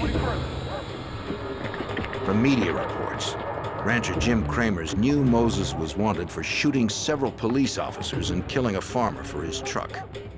Justin, get on the back side. Justin Kramers went to cover Moses from the back. The father risked his life, hoping to end the fugitive's rampage without more violence. I was totally unarmed. Moses had a rifle and a large caliber pistol in his hands. Hoping his son could protect him if his plan failed, Jim Kramers offered Moses a deal. He knew the fugitive had been exposed to the day's cold rain showers. And put it there by that wheel. If Moses put down the guns and came inside, the rancher would give him a hot meal and throw his clothes in the dryer. This was a plan in my head that if I got him in the house, I had nothing to fear from him because we would know that he had no weapons. It was too cold, and if he ran out of the house without any of his clothes with him, why, he was not going to be in good shape. I very seldom invite someone into my house that I don't ask them to eat, so I knew he was hungry, so I said, let's have something to eat. That's the only way we're going. If they got him inside, they would try to call the police without him knowing. By this time, Justin Kramers had Moses in his sights. It looked like Moses was going for it. Then he tensed. All right, I put my rifle down now. Where's the other guy you're with? Right behind you. Jim Kramers hoped Moses would not draw his son into his violence. My greatest concern throughout the ordeal was that my son would not have to shoot someone. I didn't want him, justly or unjustly, I did not want him to have to go through life knowing that he had killed a person. If it did turn violent, Justin could not waver. Justin! One of the fears I had was if I did have to shoot at him, that I might miss. I only had one shot while he had up to 6 in his pistol, where I had a single-shot rifle. After weeks of a methamphetamine-induced rampage, Charles Moses finally slowed down. All right, let's go on into the house. We'll get you food. He left his weapons outside. I never actually lowered my rifle. I brought it down a small ways, but within quick enough time enough that I could have brought it back up to put on him if I needed to. Inside the warm house and out of his wet clothes, Moses concentrated on his first hot meal in days. I was able to go out the front door of the house and was gone for around 5 minutes while I called the sheriff from my brother's house, and then I was able to come back in the same door while he never realized I was gone. What's going on, Jim? A Lusk police officer and a Wyoming game warden were there in minutes.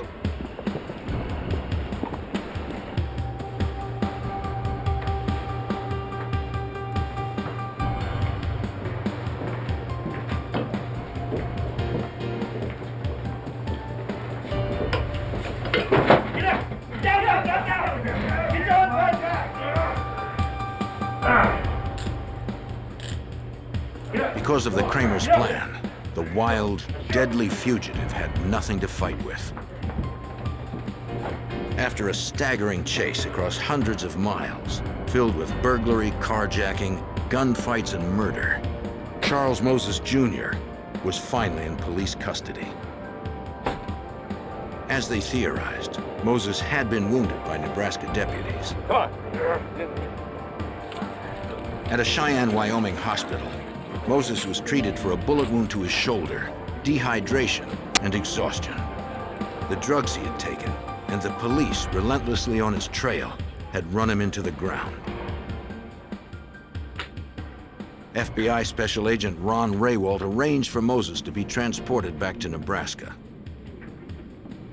The morning after the arrest, when I drove to Cheyenne, Wyoming, I took a lieutenant with the Nebraska State Patrol with me, and I took Deputy Casey Nelms with me, the individual that had attempted to initiate the arrest originally.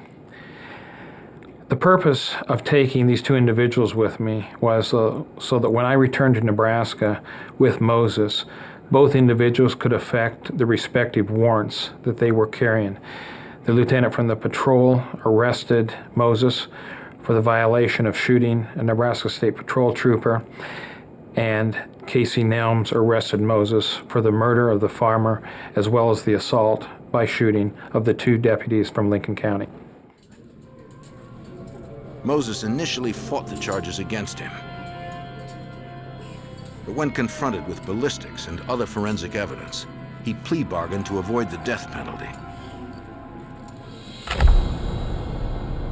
Charles Moses Jr. pleaded no contest to second-degree murder and 2 counts of assault on a police officer. He was sentenced to 190 years in prison. The state trooper Moses shot returned to light duty in June of 2000. Moses had also shot Lincoln County Sheriff's Deputy Stan McKnight in the head and hand. He spent nearly 2 months in the hospital. Never willing to give up, McKnight was determined to return to his regular patrol. I had to go back for several different operations, with a total of 9 operations and 23 months of continuing therapy. After the doctors had stated that they had done all that they could for me, I was checked and we went through all the physical dexterity, and I was able to go back to work and maintain and do what I was doing before. Methamphetamine has become the biggest drug problem in the Midwest. Law enforcement there are dedicated to fight it, whatever the cost.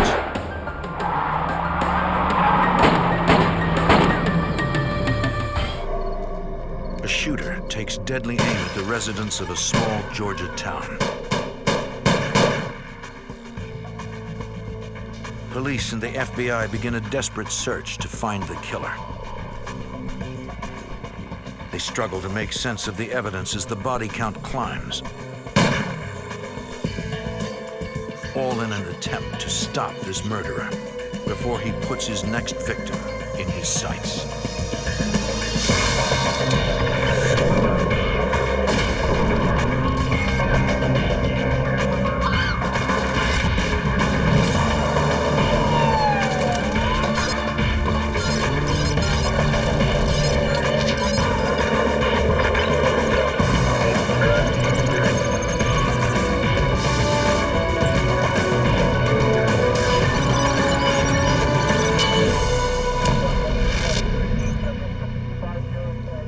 In Georgia, a series of bizarre shootings terrorized the small town. 2 people were killed, 2 others were critically wounded. At first, the shootings seemed targeted. Then they seemed random. I'm Jim Kallstrom, former head of the FBI's New York office. As the body count climbed, the killer taunted law enforcement with mysterious notes. Agents believed the shooter would continue to kill until he was dead or behind bars.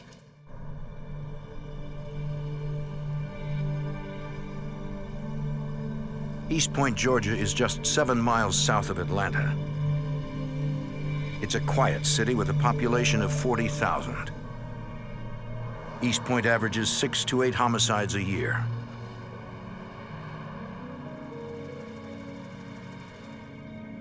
March 1st, 2001.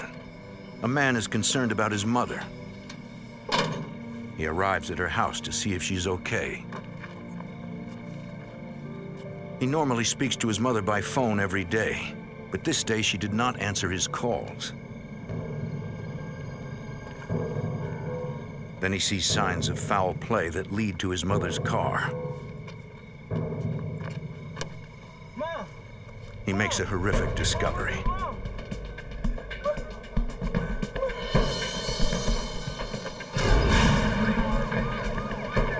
Minutes later, East Point Police and Lieutenant Russell Popham begin a homicide investigation. We discovered the victim was a female that had been shot and she was dead of multiple gunshot wounds. We did notice that she had been there for about 24 hours. Police can already rule out one reason why the victim was murdered. As always in any kind of crime, you try to figure out the motive, but obviously her car was still there as well as her pocketbook.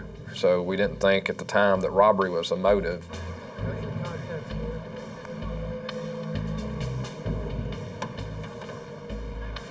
Detectives identify the victim as Pamela Clark. They also find a badge.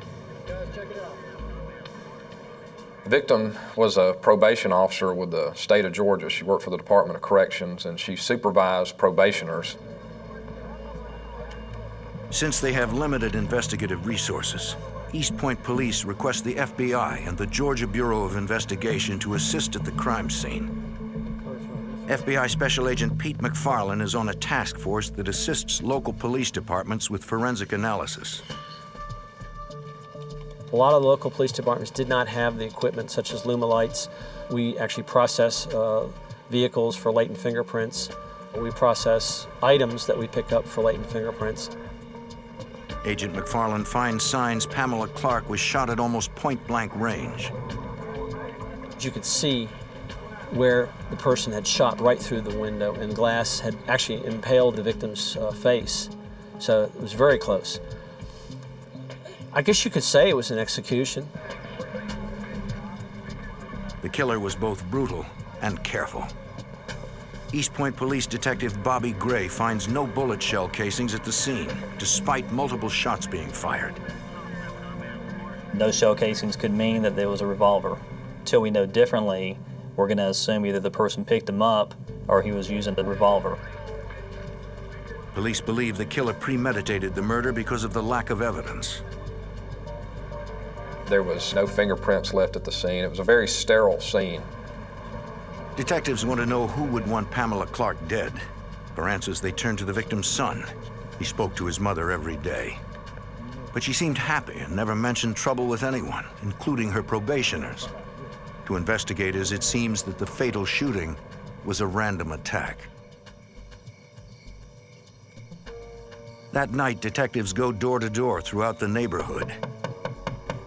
They're searching for anyone who saw anything suspicious in the last 24 hours.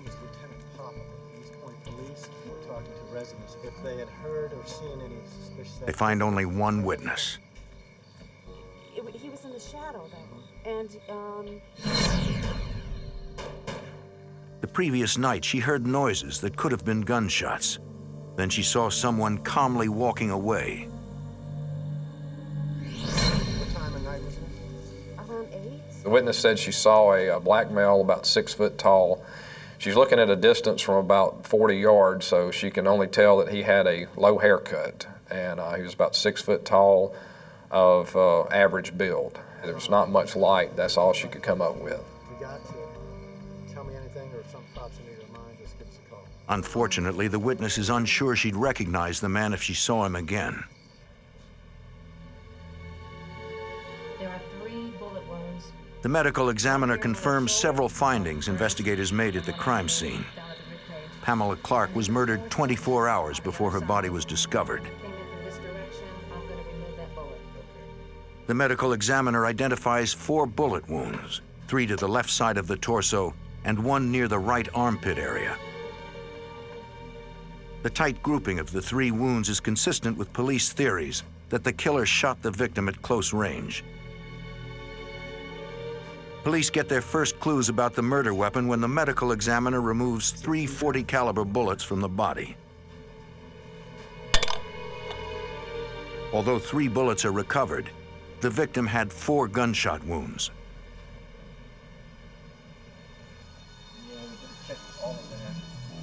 Investigators recover the 4th bullet from the passenger seat of the victim's car. It's also .40 caliber. Agents find the vehicle unusually cluttered with junk mail, bills, and other letters. The victim's son said his mother usually sorted her mail in the car after she picked it up from her mailbox. Agents also note a few other items. I thought she may have had some children in the car because there were some wrappers also in the vehicle. Based on the evidence recovered from the car, the autopsy, and witness interviews, detectives put together a murder scenario that paints a picture of a ruthless, calculating assailant. Investigators suspect the killer was lying in wait as Pamela Clark arrived home on the evening of February 28, 2001 at about 7:30 p.m. It seems he was familiar with his victim's routine as she arrived home from work.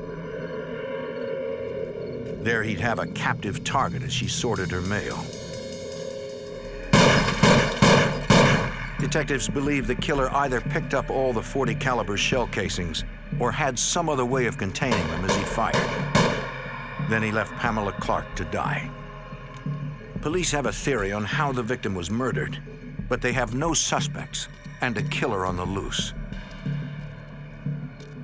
We have an extreme whodunit.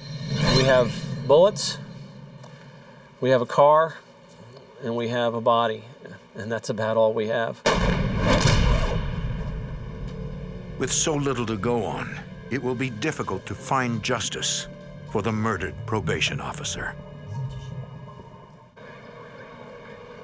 East Point, Georgia police and the FBI have a killer on the loose, a killer who murdered probation officer Pamela Clark. They have no leads and no suspects. They only know the killer approached her while she sat in her car, then shot her 4 times at close range with a .40 caliber handgun.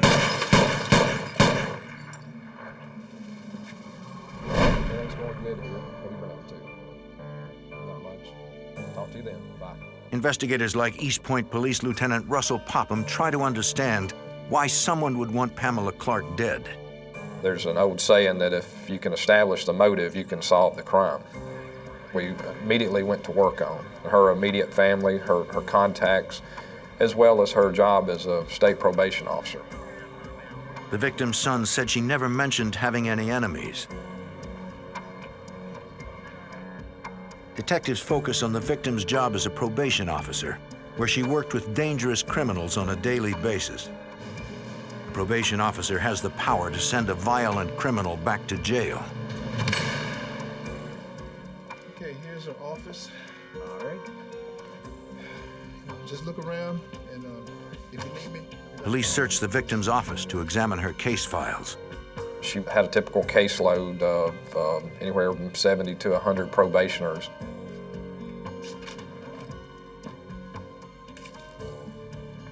So we looked to see if there was anybody on her probation list that maybe she was about to try and revoke the probation. This took about 15 days to go through the list. Detectives questioned each of Pamela Clark's probationers to find out where they were on the night she was killed.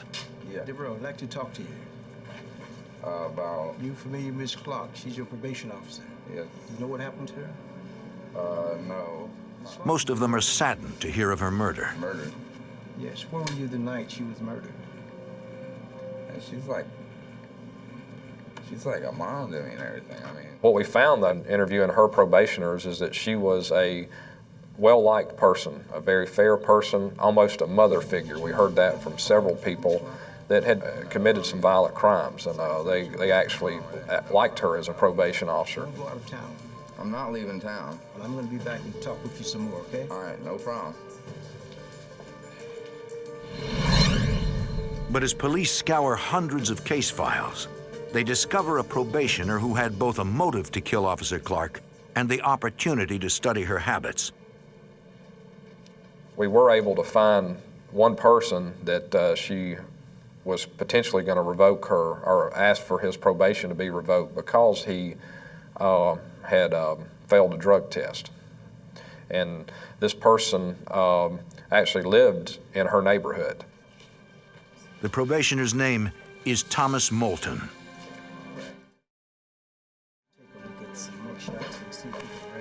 Detectives put a mugshot of Moulton into a photo lineup. They show it to the witness who saw a man walking away from the crime scene on the night of the murder. The witness identifies Thomas Moulton as the man she saw. With the positive ID, it seems investigators may have an open and shut case. March 15th, 2001. 2 weeks after Pamela Clark was gunned down.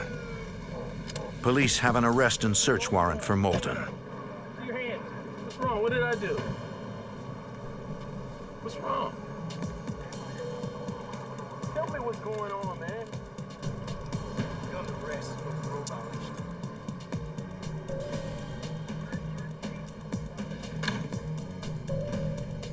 During their search of Moulton's house, investigators uncover a jacket like the one the witness saw on the night of the murder. This looks like the jacket. Yeah, it sure does, doesn't it? That's it. Police also make a disturbing find. He had a box of 9mm bullets in his room, and we knew, however, that the bullets used were .40 caliber, but again, this showed that this probationer had bullets when he shouldn't have. We were alarmed at this. All right, let's see what we have. Would you look at that?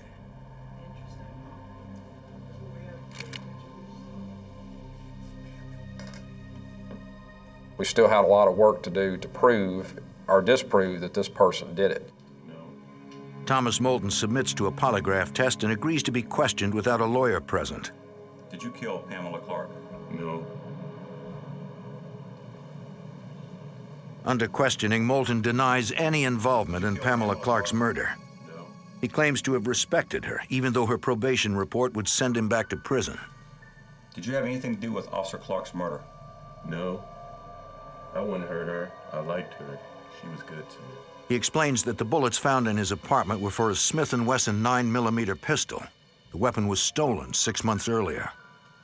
Did you ever use the path in Officer Clark's backyard? Yes, but everybody used that path. When investigators press Moulton for an alibi, he claims he can't remember where he was on the night of Pamela Clark's murder. The night of February 28, 2001? No. Have you been truthful in all your responses during this interview? Yes. Throughout the interview, the polygraph analyst detects no evidence of deception by Moulton. This is over, relax. Did I pass? Can you tell you? Police later examine Moulton's telephone records. They discover Moulton was on the phone talking to his girlfriend during the time Pamela Clark was murdered.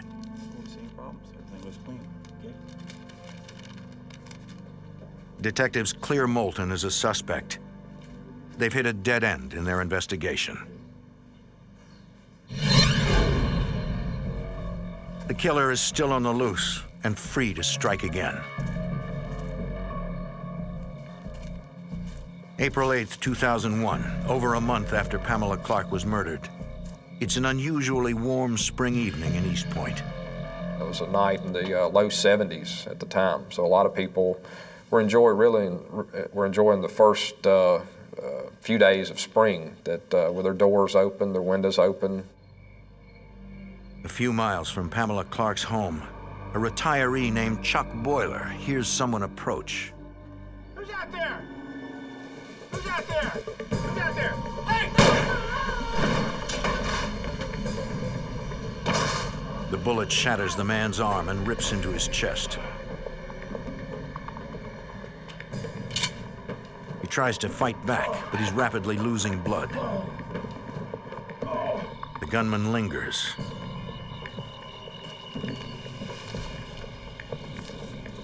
Then disappears into the night. East Point Police Lieutenant Russell Popham tries to get a description of the assailant. But it's no use.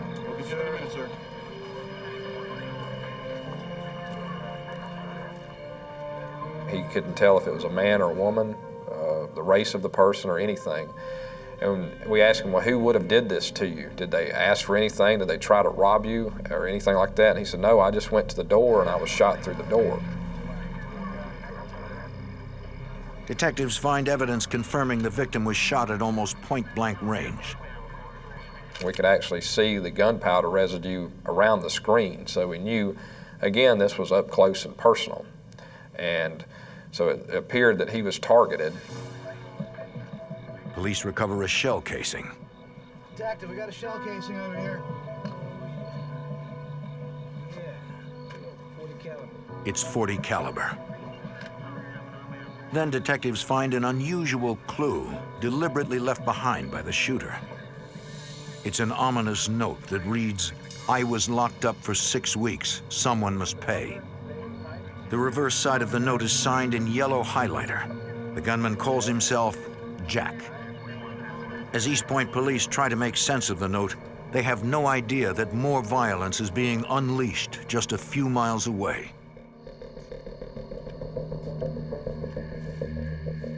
Less than an hour after Chuck Boiler was shot, East Point police will have a new murder on their hands. Hey! Hey! You mind here? In the spring of 2001, police in East Point, Georgia are investigating the murder of probation officer Pamela Clark. They have no suspects. Over a month later, a gunman shoots Chuck Boiler point blank, shattering his arm. Police find a note left by the shooter in which he calls himself Jack. Less than an hour after Chuck Boiler was shot, a man approaches another house in East Point. Help! Hey! Hey! Please, open this door! Give me some help!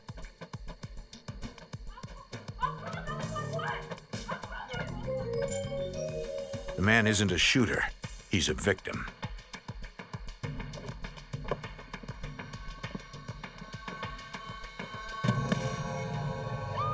East Point Emergency Services race to their second shooting of the night. Police learn the victim's name is Andrew Wilson, a janitor at a local hospital. In a few hours, Wilson will die from gunshot wounds to his back. Police need to know what happened.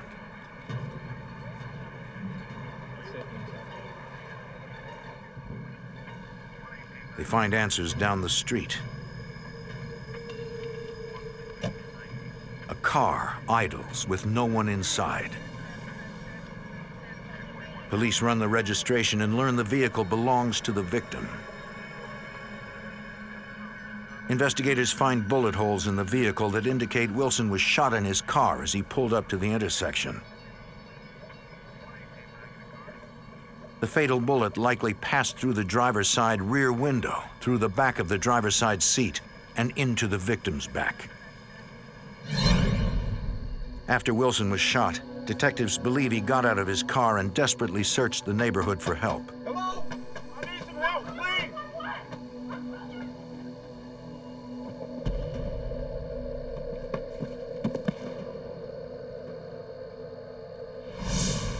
Police recover 5 shell casings from the scene.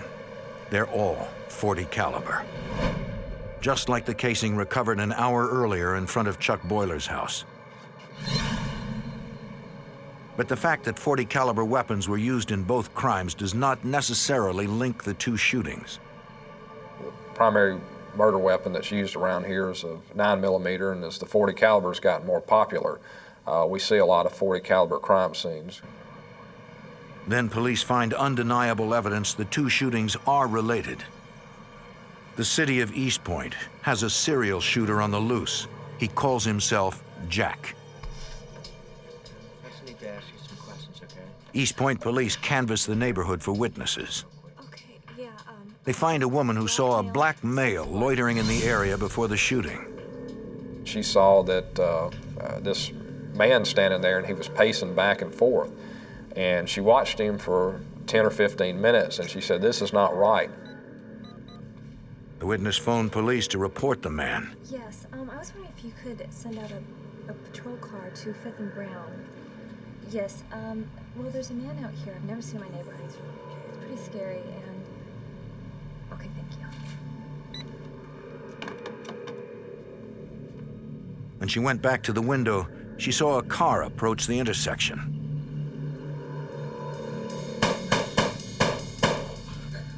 She never saw the man's face, but she got a good look at his vehicle. She sees a late model American car. She was very adamant in detail about it, and that was one thing that we really believed her on, that she knew what type of car it was. The witness was unable to see the car's license plate number. Okay, well, you've done good. Okay, if you think of anything else comes to mind, okay, would you please give me a call? Okay. In a single night, Jack has murdered one man and seriously wounded another. Police now have 2 bodies on their hands, and every reason to expect there will be more. The city of East Point, Georgia, has a serial shooter on the loose. In a single night, the gunman wounded one man and killed another. Investigators found notes left by the shooter at both crime scenes. They were signed in yellow highlighter, Jack.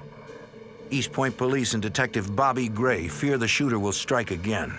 The frustrating thing about this investigation is we didn't know who, we didn't know why, and we didn't know who would be next. 4 days later, on April 12, 2001, a shadowy figure approaches another house in East Point. A woman is unaware she's a target.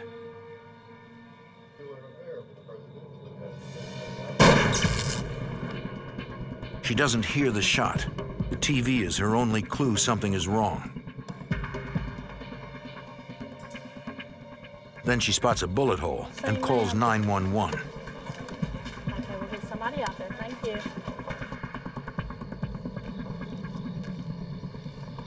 East Point police respond to the latest shooting.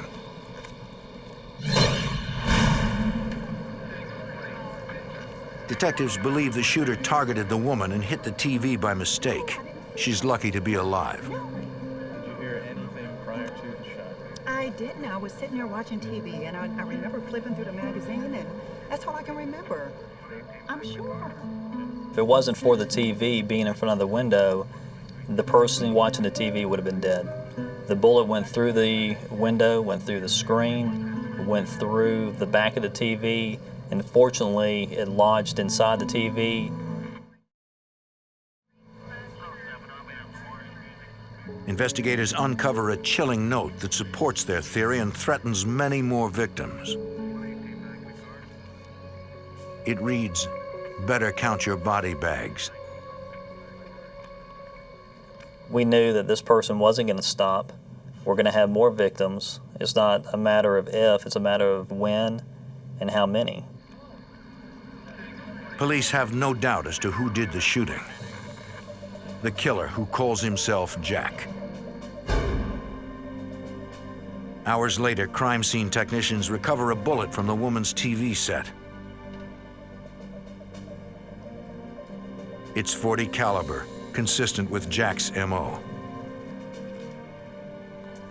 East Point detectives need to stop Jack before he makes good on his threat to fill body bags with more victims. They appeal to other police agencies and the FBI for help. FBI Special Agent Pete McFarlane examines the evidence.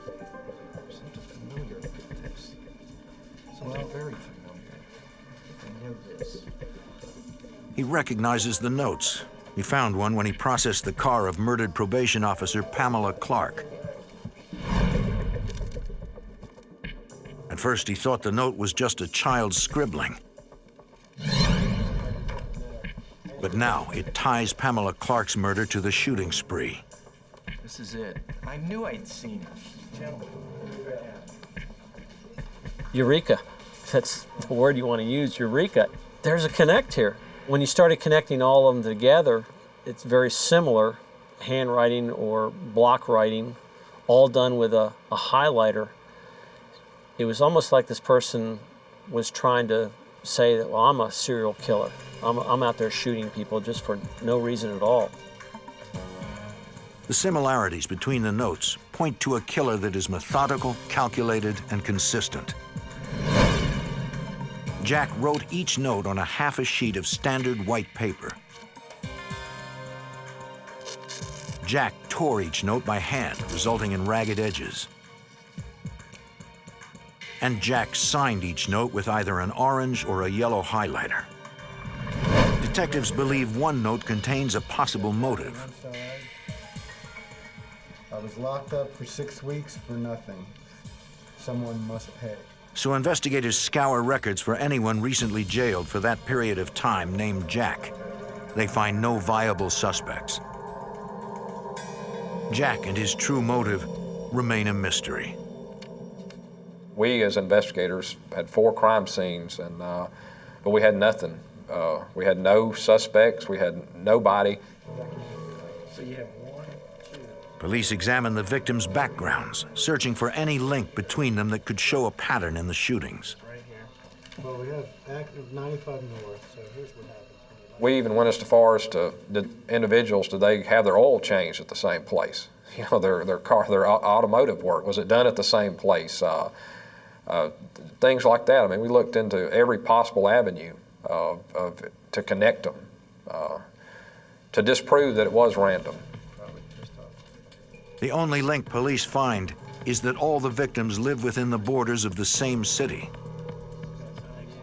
Everything was centered in East Point, as opposed to the shooter going to College Park, which is right next door to East Point, or even back to Atlanta, or to Hapeville, or some other jurisdiction in close proximity to East Point. Everything was centered right in East Point. Detectives know that when the killer strikes again, it will be in East Point. Anyone within city limits could be a target. Police take unprecedented measures to warn the public. They use a computer system to dial every phone number in East Point. Anyone who picks up the phone hears a message warning about a killer on the loose.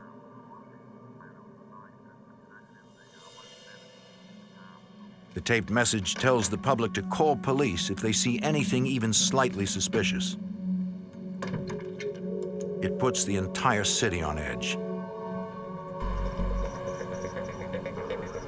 East Point police work around the clock, canceling leave and beefing up patrols to catch Jack before he strikes again. But they're up against a gunman who kills at a time and place of his choosing. We felt helpless. We're here to protect the citizens of East Point, and we're here to help. And unfortunately, you don't know when the next shooting is going to happen. You don't know who's going to be the victim. You don't know why they're going to be a victim. Investigators fear they're playing a grim waiting game with Jack.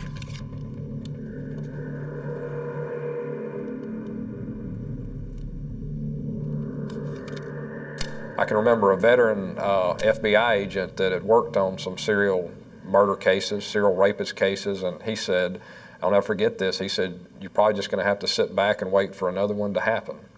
And that's not really what you want to hear.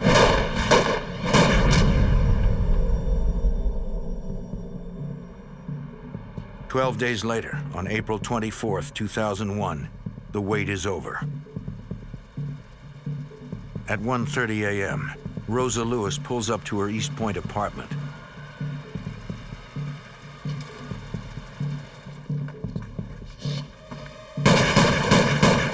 She's Jack's 5th victim.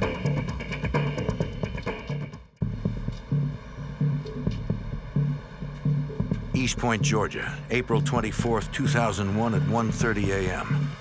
Rosa Lewis has been shot in her car as she pulled up to her apartment. She's the latest victim in a series of random shootings that have left 2 people dead.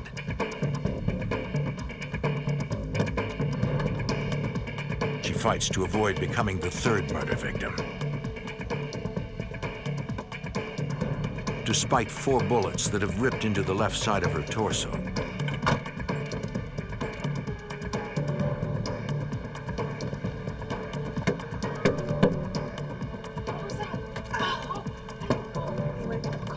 A roommate calls 911 as Rosa Lewis loses consciousness.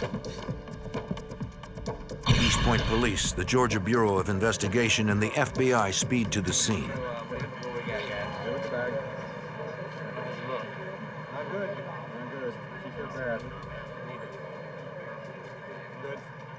East Point Police Lieutenant Russell Popham can't get any answers from the victim. Not now, maybe never.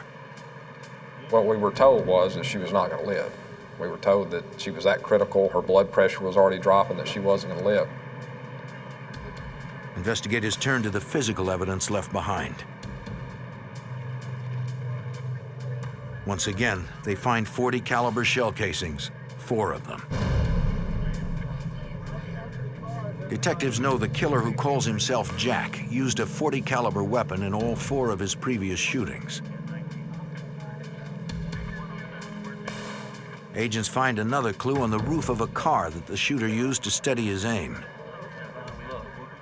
But you could see where he actually reached across the roof, and it was laying across the roof of this vehicle, shooting into the vehicle. You could see the V shape of the muzzle blast on the car itself.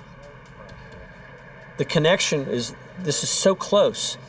It's so close that this person could not miss. It's not like shooting from 25 feet, 50 yards away. This person got right up into the victim's face and was shooting that person. Police search for Jack's signature clue.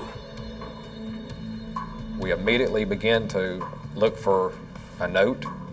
We had the .40 caliber casing, so we immediately began to look for a note. We could not find a note in the darkness. We could find a note, and it wasn't a windy night, so we didn't think the note had blown away, but we couldn't find it. Although no note is recovered, police find similarities between the Rosa Lewis shooting and the murder of probation officer Pamela Clark.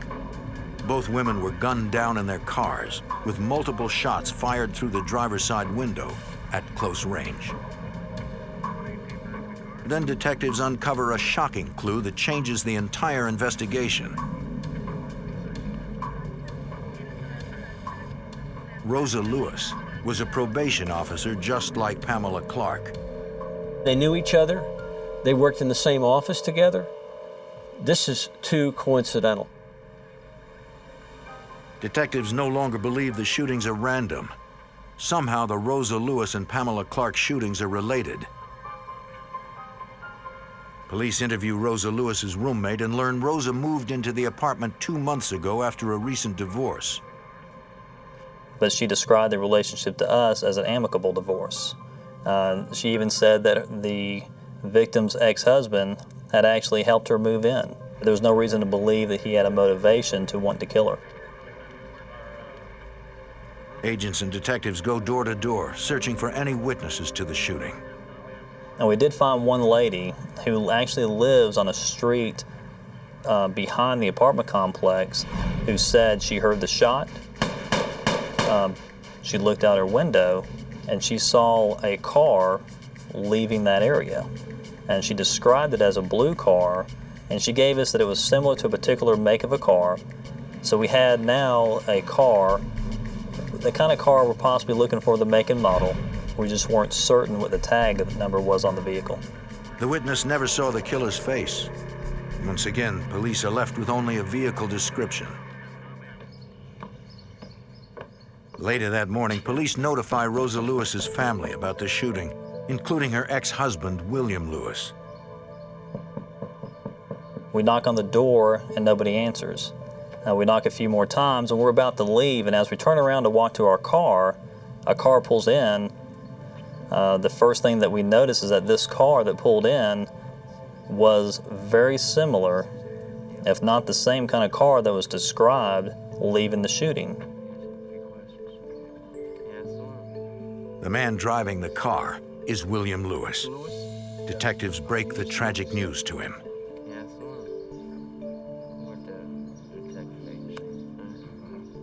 She's Butchick's wife. She's been shot multiple times. When we told him that his ex-wife had been shot multiple times and may die, he wasn't shocked. He didn't ask, how is she doing? He didn't say, I have to get to her. He didn't say, what are you doing to get this person? It's almost as if we had notified him that something that was not really that significant. Mind if we check your car? Come on, go ahead. Keys. Detectives ask to search Lewis's car. He consents and says the vehicle is a rental. Hours after the shooting, police could expect to find a weapon, bullets, or a note signed in yellow highlighter if William Lewis is Jack. But they find nothing. It's clean. Investigators then ask Lewis for consent to search his house. He agrees.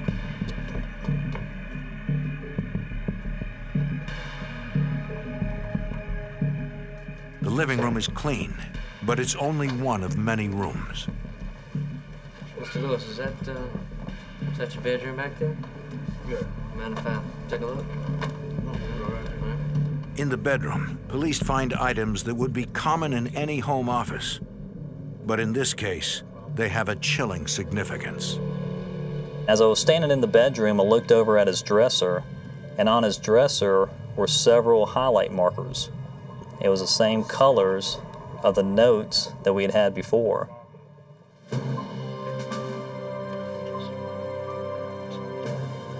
Mr. Lewis, would you mind coming with us back downtown for a little while? Would you? I mean, just need to go in and ask a few more questions. Is that okay? Downtown? Yeah. The discovery prompts detectives to ask Lewis to come downtown for questioning. He agrees.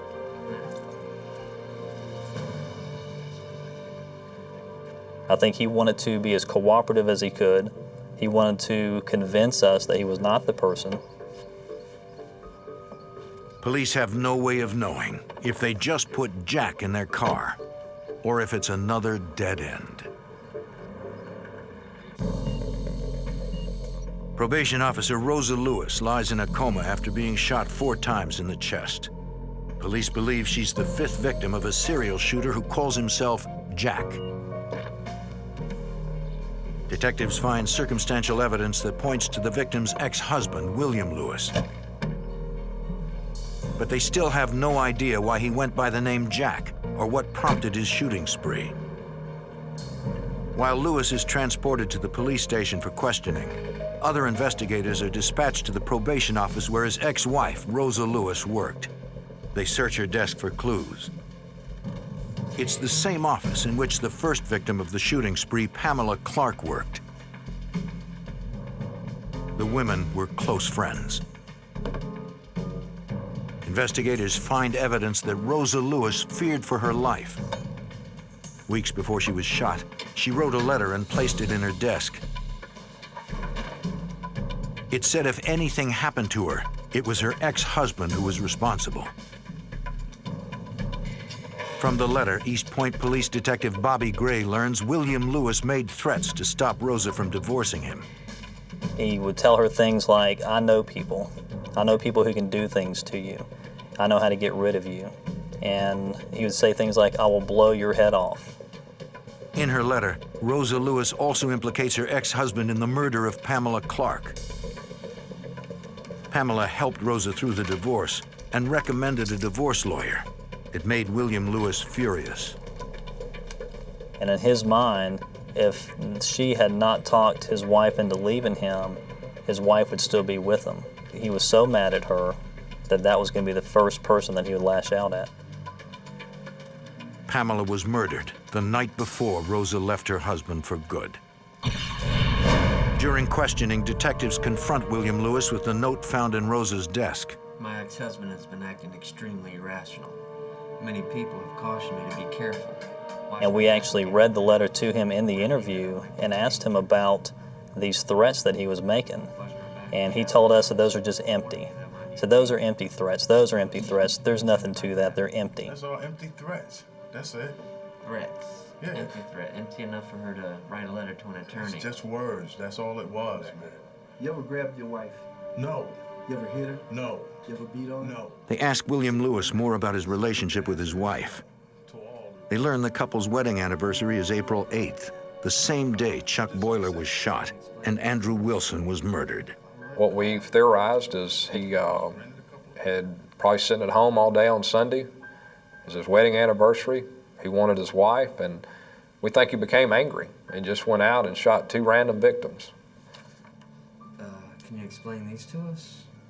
Detectives review Lewis's credit card records and learn he rented a car on April 8th. No big deal. On the same day that the murder took place, the same car that was seen at the murder scene. Tell me about that. That's a coincidence. The car matches the description of the vehicle a witness saw leaving the Andrew Wilson murder scene. According to him, he liked to rent a lot of cars. We link him to 2 cars that he rented, and the 2 cars that he rented were both seen leaving shootings. And that was very important. She didn't see me. During the grueling 3-hour interrogation, Lewis remains deceptive and evasive in his answers. He makes up stories about probationers who wanted to kill his ex-wife. Investigators see through the smokescreen. This will show you have the right to remain silent and not make any statement at all.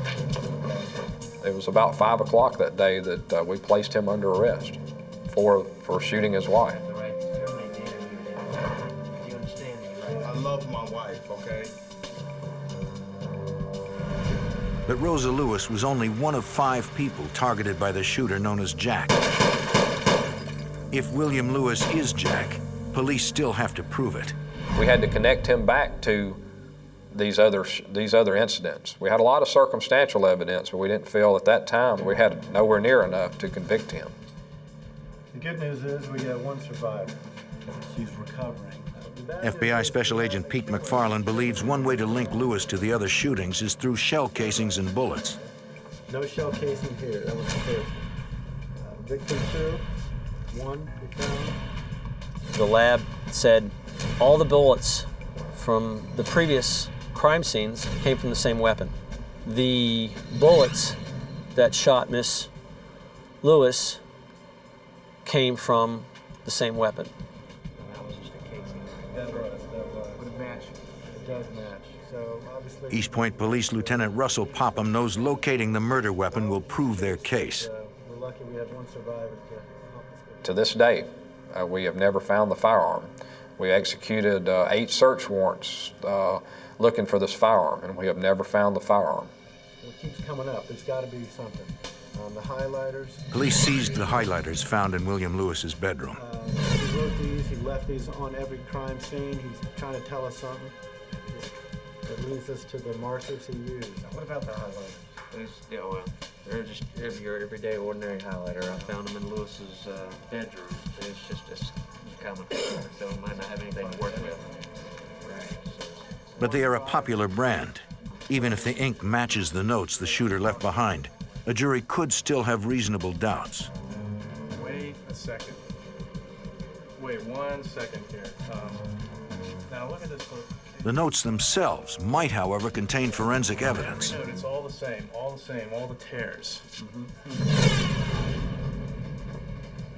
Crime scene technicians dust the notes for fingerprints and find only unreadable smudges. They find some of the smudges along the torn edges were not made by fingers, but by human lips.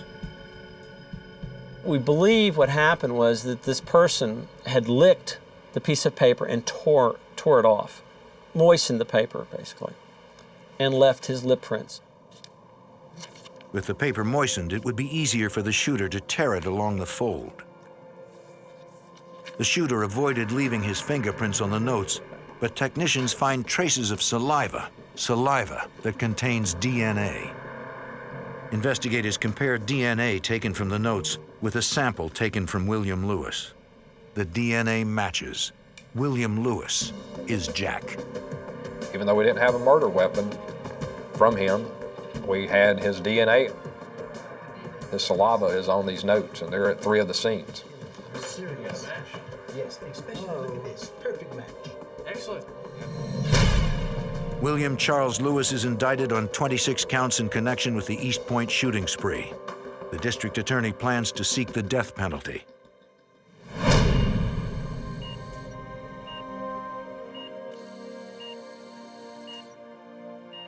William Lewis's ex-wife, Rosa, emerges from her coma after months of hospitalization and eventually returns home.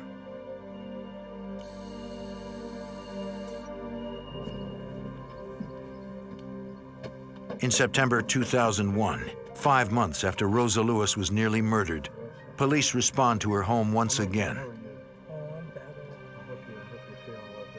You got this today? Yes, I did. Miss Lewis called me, said, I just got a letter. It's here, I haven't opened it. I want you to come down here and get it. And I went down there to where she was living and picked up the letter and read it. Basically an apology to his wife. From the letter, detectives learn the bizarre motives behind the shooting spree. He knew that if he killed the first victim, which was his wife's friends, it would bring a lot of hurt to his wife. The second victim, the third victim, and the fourth victims were, they were just to throw the police off. The letter closes all 5 cases and seals William Lewis's fate. Not only did we have his DNA at the scene, which was enough to convict him, but now we had a confession as to why he did it, the reason and why he did it. With his confession written, William Lewis pleads guilty to all counts. He's sentenced to life in prison plus 191 years with no possibility of parole. We all discussed that at one time. If he had not been caught, would he have gone on and continued shooting people just to lead us away from the whole purpose is to kill his wife? You know, throw us off track. I suspect he probably would have gone on if he didn't get caught. Only William Lewis knows how many more random victims he would have killed to cover his tracks. The combined efforts of the East Point Police, the Georgia Bureau of Investigation, and the FBI made sure he'd never get the chance to kill again.